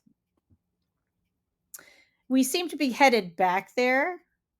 Animal Farm And all over again. yeah, it's like a feudal state. All animals are created equal, but some are created more equal than others. Yeah. And I find it really interesting because, like I said, I like to read. So there's that. But that our government was founded with similar laws to the Iroquois system. And a lot of people don't even know that like the Native American peoples that were here before us had very developed societies and very developed, social systems that the US founders took a look at that and were like, that seems pretty fair. That actually sounds pretty good. So a lot of people don't even know that. And even that in itself astounds me. Is, you have people running around, screaming white power, if you will, like everything's great. It's all white. It's always been white. And I'm like, dude, open a book. I mean, with any of it, like the medical system, the education system, do you really want to go back to the dark ages? Because it wasn't nice back then. And most likely, these same people that are manipulating you to try and amass more wealth for themselves, they know where this is going for your family. You're just not aware yet. And it wasn't that long ago, like No. And I think your of just grandparents, your great grandparents. how much fear, how much of our actions are rooted in fear. We're Oh, yeah. afraid of not having enough. Whether the short term, the long term, how many of our everyday decisions are rooted because underlying is because of fear? Always. Well, fear's always been a really good tool to, Keeps us safe. affect the masses. Hmm. Yep, it's Oh, it's quite a tool. those people over there who don't look like you, scary. Like we're just a step away from it's humorous to me being that Halloween is coming up and Halloween's my favorite holiday. My kids like it too. But to me, I still keep thinking of like Gene Wilder and Frankenstein, like, and how they poked fun at the whole, like, we're going to come with our pitchforks. And I'm like, we're just a step away from, you know, the pitchforks again. We were like a pretty fairly advanced society.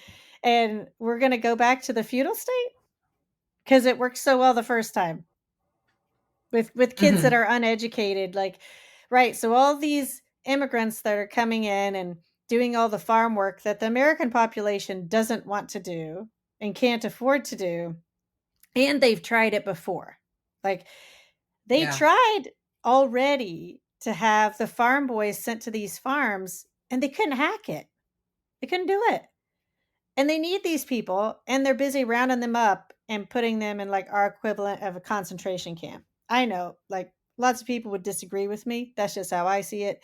But it's like, how many times do we need to play this out? And now Hmm. what we need to start some new apps like PragerU and try and convince these kids that like, oh yeah, Columbus not only actually discovered the US, which he did not, but that he was a good guy. He wasn't a good guy. Like all the native population that was just decimated by, various things that we did. It was just no bueno. And we're going to Now, do it that could what have with like others would say that he was a good guy to them, just not to others. So it all depends on what end of the interactions that you had with them. fair. Well, I think some people would also agree that slavery was good. I would disagree. I don't think it was great. Yeah. But I think, there should also be a standard there. Come on. I'm just like, and this is what I love about the neurodiverse community. I think we can have conversations like this in a much gentler way because we're already sort of seen as like other or outsider. So it's much more conceivable for us to be like, we understand the other because we sort of live in that world. And we can have these hard conversations more easily because we can conceptualize being like pushed out of something and we can see it in real time to see And we've how dangerous that is. personally been on the receiving end, and many of us having that very one of the soft characteristics in them of having a very high social justice feather in our cap, that when we see a wrong, we are very passionate in trying to change it and correct it. That we can, it's very hard for us to turn off that part of our brain, to just be okay with it. It's like, but no, it needs to be accurate, precise, that not this just, close enough for government work. And it's just like, no, like, Yeah. um, Yeah, we're definitely the and canaries in the coal mine for sure. Like all my spidey senses, when certain things were going on, all the alarm bells were going off, and I was like, "Woo, woo, woo! This is bad, danger, danger." And I oh, just think, everything with how COVID was being handled and going, wait a minute, but going even just with some basic medical knowledge of things. And it's like, oh, Mother Nature had a way, but I'm like, oh no, because we had to get involved because we know better.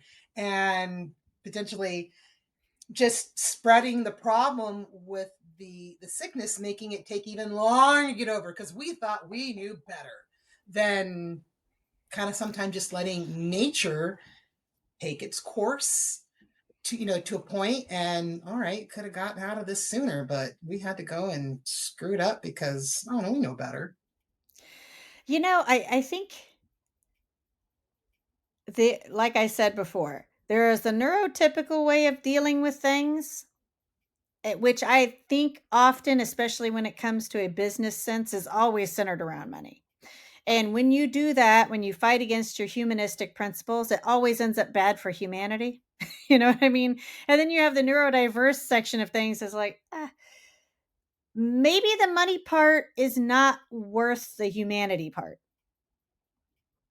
Mm-hmm. Yeah, I at one struggle with that a point. lot. Yes, yes. I know that there's a time when to spend money and there's a time to save. And when is it really the value of what these hard resources are going towards is the payoff, where it's like, you know what, I can spend this money and feel like I am getting a great bang for my buck and I can genuinely, honestly enjoy doing that activity. Hmm. Um, Whereas and sometimes it's like, yes, could I spend this money on there? Yes, but really, is this wise? Is this just extra fluff that's just wasteful in a way? And like coming down to really what's important. Is it the food that you're eating, or is it the company that you're with? Because boy, basic food can taste amazing when you're with the right company. Hmm. I spent a lot of time in Europe. I should forward my what I'm going to say with that. Um, there's a different lifestyle over there that it doesn't seem to matter whether you're in the Netherlands or Spain or Italy or France, but there is a sense that there should be a social standard and that everybody should have access to certain things like public spaces. Public spaces should be nice and they should be relatively equal throughout the city or throughout the country. And most people should have access. And if there's an impediment to the access, we probably should fix that. And it works pretty well. Um, there's an area of Spain that I've not been to yet, but I want to check out where they have amphibian crafts for the disabled so that the disabled can go into the ocean. And I'm like, what a thought. What a thought that people in wheelchairs that have disability problems might really enjoy going in the water. You Like desire that. what a miraculous thought that you know, maybe we should make sure that all of our population has access to all of the things.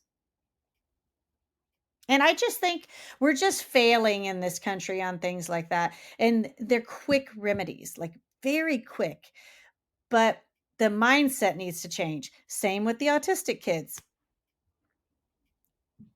it shouldn't be a big deal to know that whether your child is autistic or whether they're just young, that the risk of death around vehicles is high when they're small, and that if you have a public park that has small things for young children, probably fence it in or make the parked areas farther away from the area, because these young Yeah. children that don't have the capacity or the wherewithal to know the danger of a vehicle, we shouldn't have to have these conversations. They should just be common sense.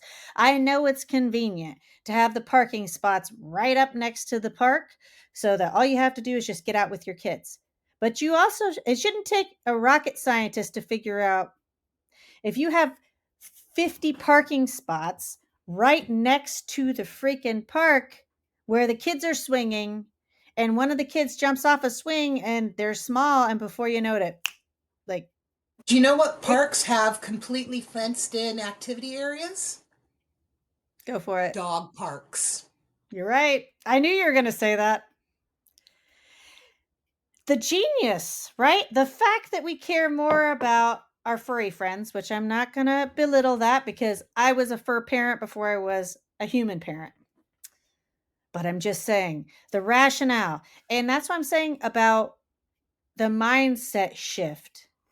Do we believe as a society, as American society, that the value should be placed in our children? And if we decide that that's what we think it should be, then we've got a lot of work ahead of us, but it's not impossible. It's a totally doable thing. Hmm. Go for it. And just as much as like of just for someone you're like, oh, you're talking about the amphibious vehicles, and they're like, look, just like the kids in here, they want to be invited to the same world, and not be chastised or viewed as rude, that they're just experiencing the world in a different approach and method than what you're accustomed to. Almost like, well, who made the standard that the social rules, that this is what the rule was, like it was law. Um, Mm-hmm. in there that something simple as, okay, you were invited to a party, but you're just not always in all the activities going on in the party, that you're like, you know what, I want to go somewhere else and just play keepy uppy with a balloon in a quiet room, and that Mm-hmm.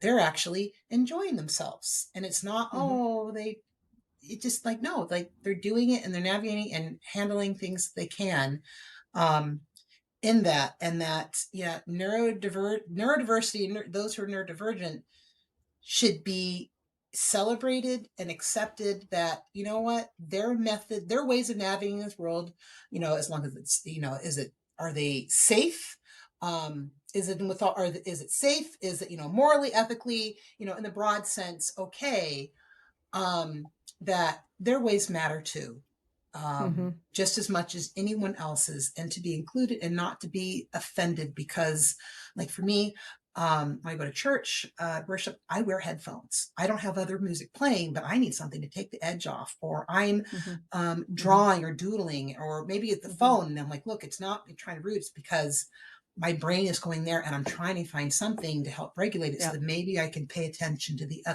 other stuff going into it. Um, because, we say it one way, the majority is what's the law, what's rule. Mm-hmm. And so, like in this book, not only it speaks to those who are neurotypical, neurodivergent children, but also talks to parents, caregivers. In here, it's very diverse, and this is where I go in here, knowing, like, for those with food, and like, oh, just a picky child, or oh, they'll eat when they're hungry, and it's like, Right. not necessarily. So, Yep. and just an excerpt here in the book: carrots and ketchup are better when paired. Anything else makes my mouth very scared. I'm told to try broccoli. You'll like it. Delicious. Today, no, I'm sorry. I think it's suspicious. And that's okay. Now they're just like, this child may get to the point where they can at least take a thank you bite of some broccoli, and it Mm-hmm. won't look so scary Mm-hmm. like this broccoli here. But it Mm-hmm. could be next year, it could be 6 months, it could be 10 years later. Yeah. Like there's things that we'll get there, but we're going to get there in a different timeline than other people do. Um, and that's why I'm just so passionate about this book, because it's just all different sorts of needs are represented for those who may have lower support needs, higher support needs. But none of the kids give their diagnosis. It's just like in real life, you're not going to come across some people, hi, I'm Darius and I'm autistic, unless you're like some of adults and you're like, you know what, we're just going to rip the band-aid out and throw it out there so I don't have to Yep. worry and beat it around the bush. And then like, at least they know, and we move on, and it's no longer, of a question mark, Mhm. but of just individuals that are maybe do things differently, navigate uh, differently, and that it really is okay. It's not as a big a deal as we have tended to make it out to be before, essentially to normalize differences. Mhm. Well, it's interesting that you said safety first because in the nonprofit that I run, that's how I started. I was like safety first, then fun. Because whenever I would take my kids out, I had an eloper. And that's what I found out right away. Like, you can't have fun if it's not safe first. So, same, whether you're talking about eating, going to the park, whatever, it has to be good for the kid. It has to be good for the parent. And the kids and the parents, they can't be shamed for just being who they are because it's isolating enough. We have to have more spaces where everybody can just enjoy themselves. It shouldn't Or be a big you don't thing. have to decide, do I mask or not mask? Yeah. Yeah. But the safety part, I mean, that's paramount. And to just think, just for our families, right? Like there's so many spaces that we just probably can't go to because it's not safe for our families. And that shouldn't be a thing. Or to struggle, I know, and just for or my kids needs, I think it's very difficult when you don't have as high of support needs, children, or for yourself. You feel very, it's hard to find a place that you feel like you can be you comfortably and not feel like you are sticking out in either group. Or it's like, well, this is for there, but you're like, if I go, then maybe people appear or see me that, why are you doing this? Like, it's hard just to find a place that's comfortable when you don't fit in either worlds, so to speak, and Yeah. things that you struggle with. And so trying to find therapy or support for my children, um, it's hard to find, Yeah. because it's like not there, but they're not fully there either, and you're just in this awkward in between place. Yeah. Um, and or because they by just general glasses on, people think that the child is normal, and I'm like, well, it depends what's your definition of normal, because Right.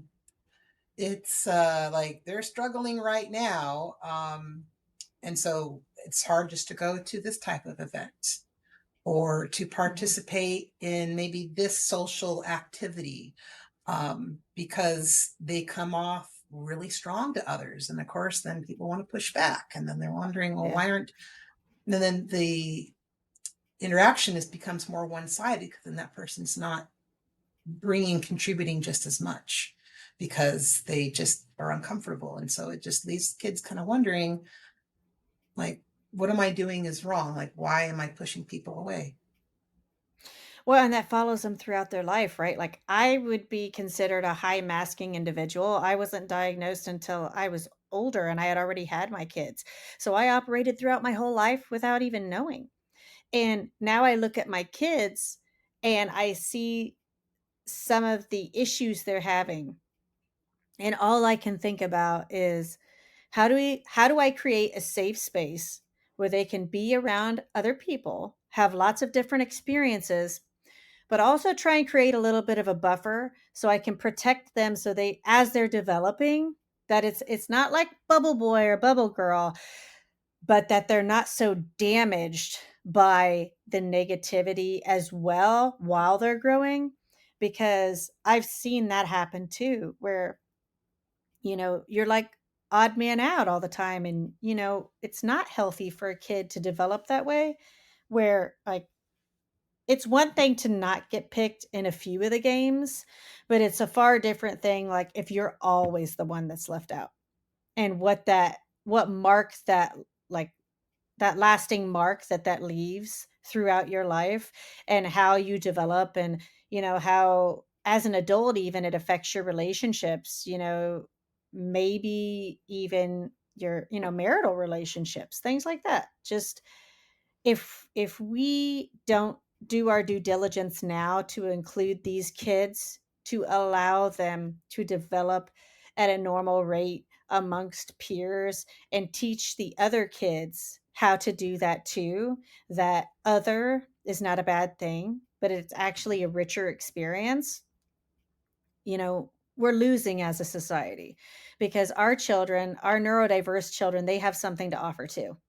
Yes, they do. And at the same time, why is it though? Why is it that when you are neurodivergent, autistic, age there, that you are told that this is how, you're learning, you're told to learn social skills. Well, why is it though that at the same time for those who are neurotypical are not also learning social skills to interact with neurodivergent individuals? It Exactly. is usually a one-sided approach instead of us both working to find middle ground together. And I think of so many adults and even in politics, boy, that seems to be really lost, where we're both having to work and learn different social languages, social skills to find somewhere where we're working, they're working, and we're finding we're coming somewhere in the middle that there is enjoyment. Well, it's eugenics, man. Like, I hate to put it like that, but it's just true.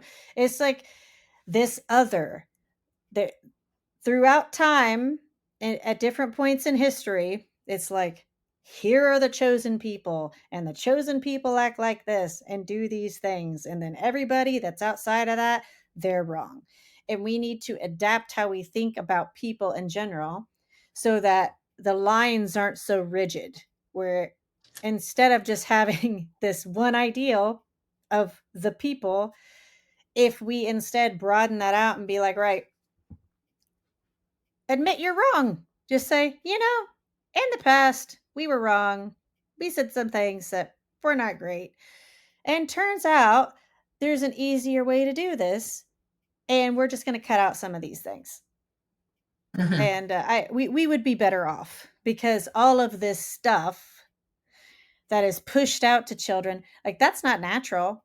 They don't develop that way. If we just kind of let them do their thing without the adult introduction of bias, bigotry, racial hatred, all that, they probably wouldn't develop that on their own. Or if they did, it would be different.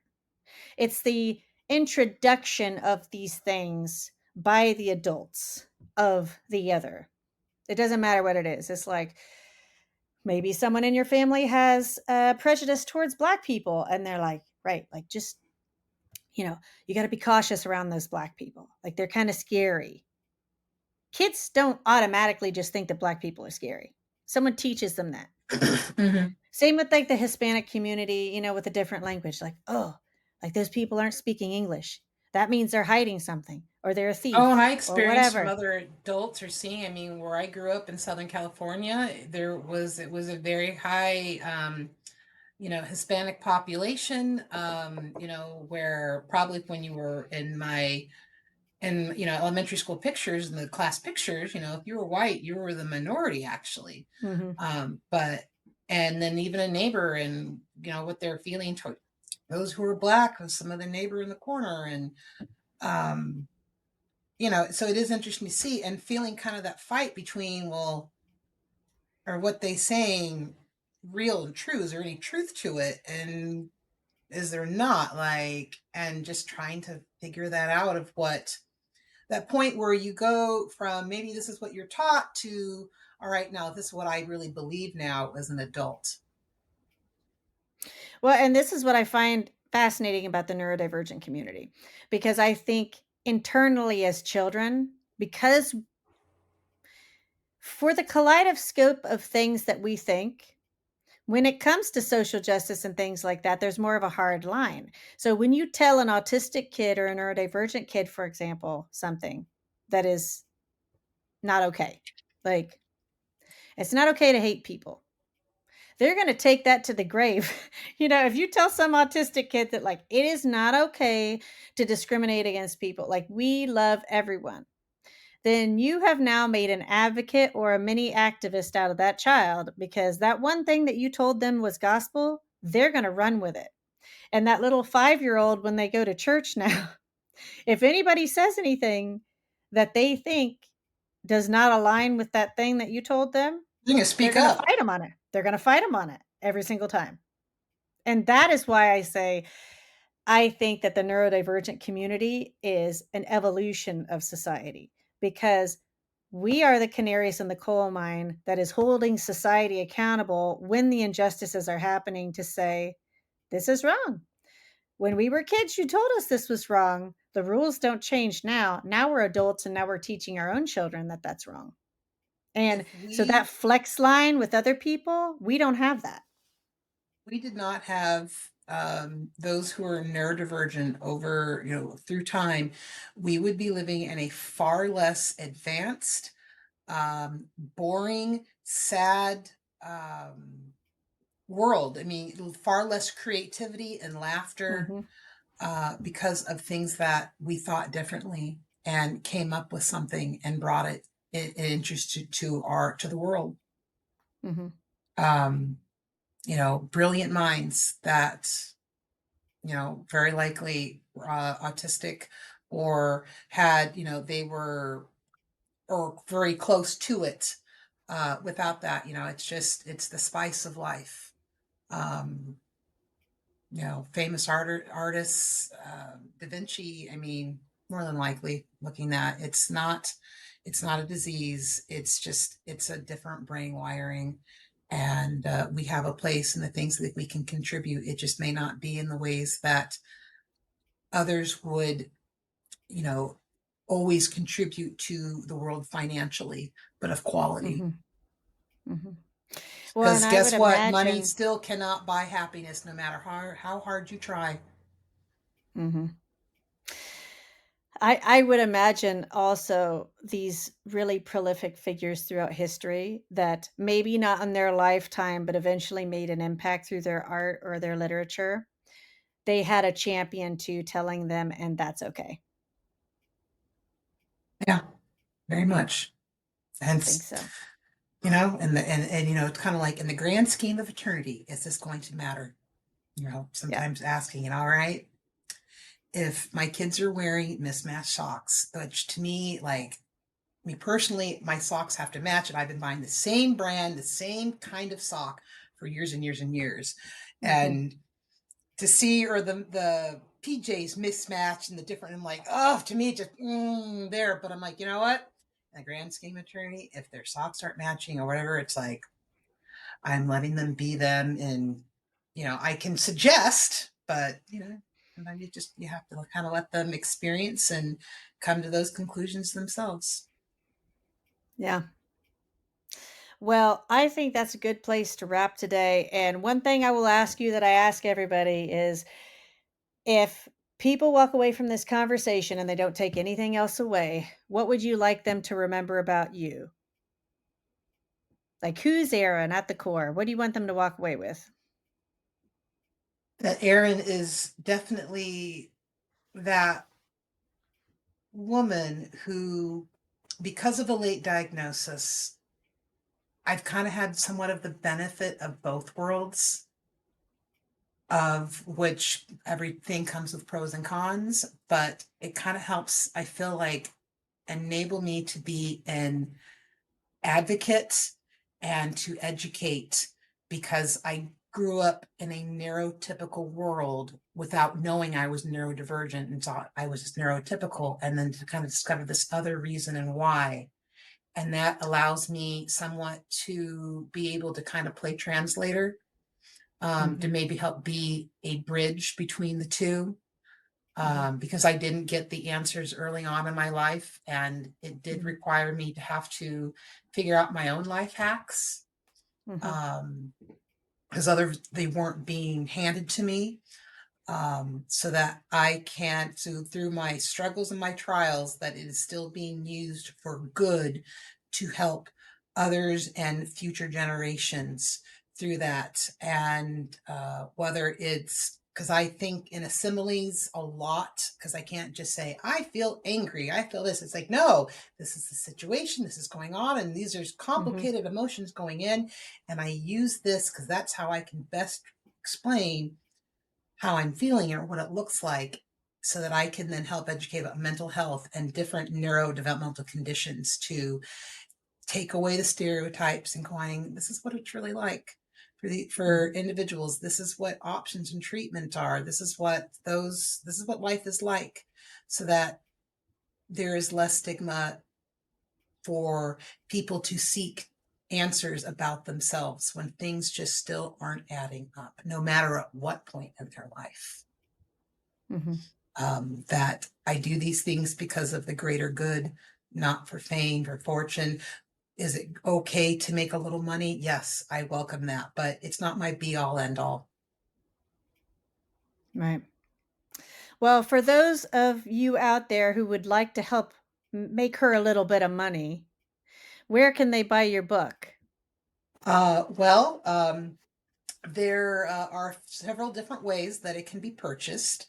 Um, yes, there is Big Brother Amazon, which is on there. However, if you are so inclined and in the financial position to do so, if you when you buy my book through my publisher, Redemption Press, right Mhm. there, via link or whatever on And there, we'll put the Redemption link Press. down there as well too. Um, it is the ultimate compliment because when you buy directly from the publisher, I actually make the best profit because, Amazon, I get it. There's Prime, you click, it's coming, it's delivered. I understand Mhm. that. There is a place for Amazon. However, when you are an author and, through there, Amazon takes 70% profit. Okay. Unfortunately, it is the big brother that you kind of have to play with, the big bully. Mhm. Otherwise, you are limiting yourself as an avenue. But, redemption, you won't get free shipping, but you are helping out the author another way, or to be able to get it, or just going on the social media. And I love having conversation with people. So when I post content, just leaving a comment is like the apps. You may not have money for the book or you don't have in there, but just interacting and writing comments directly on posts is just, in the online world, that's the gold. Like, if you can't give them, I can give this. And I love having conversation because then it puts the social media actually to pop up and those who are following it and popping up in their feeds. Mhm. Because I want to have conversations with people instead of people just reading and taking and never interacting with it. Because then it feels kind of Mhm. like, well, does anyone really care about this stuff? I Mm. don't know. So it's good to have feedback, even if it's not something that one agrees on. I rather have the honest conversation.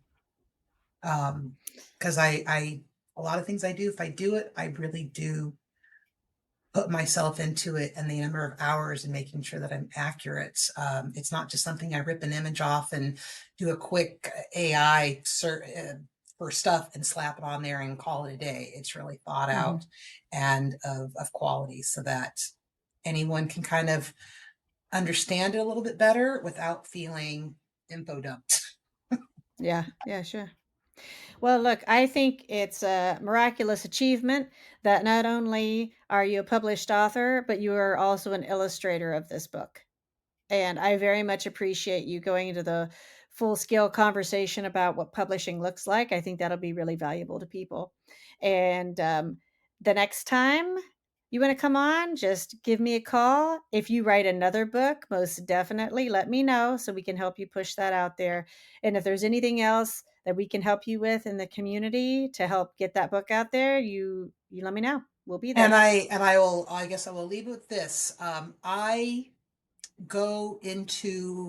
available, and unless as long as if it's virtual, there's no cost there. But Hmm. I go into elementary school classrooms, and I read my book, and I talk a little about what neurodiversity is with the kids, and Hmm. then also kind of let them open it up to any questions about the book or what it's like to be an author I've done it virtually, I've done it in person, but that is something that I really enjoy doing. And if it's virtual, there's no cost. Otherwise, it's more cost of just, well, if someone wants to travel to have me come out, usually, paying for the travel costs. But Sure. it's just Of something course. that I believe in. So I'd love to get into more schools to share about this book and get this message so that maybe some of the difficulties that happen early on in elementary school don't have to be that way.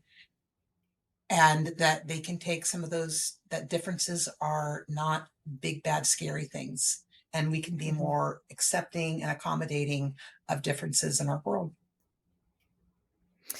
Well, how can people get a hold of you then? Do you have an email address you want to share with them?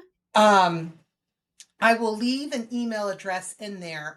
Otherwise the social media, I'm very quick to respond to that, Okay. which you'll have those links to, Yep. and or an image that has a particular email that will go directly to me. I just haven't had as much to the email, so right now I can't think of what that Hey, no address is right worries. No worries. I'm going to make sure and put everything down below. And if anybody has any questions, feel free to reach out to me and I'd be more than happy to pass the messages along as well. now. All right. Well, thank you for Is having me. You're welcome. Is there anything else you'd like to add? No, just thank you for the opportunity to chat. And boy, we definitely went into some rabbit trails. Well, I'll tell you what, I'm here for the real talk. So, everybody knows whenever they tune in to one of these episodes, you're going to get like reality. It's going to be authentic. So I appreciate you showing up and being willing to have those hard conversations.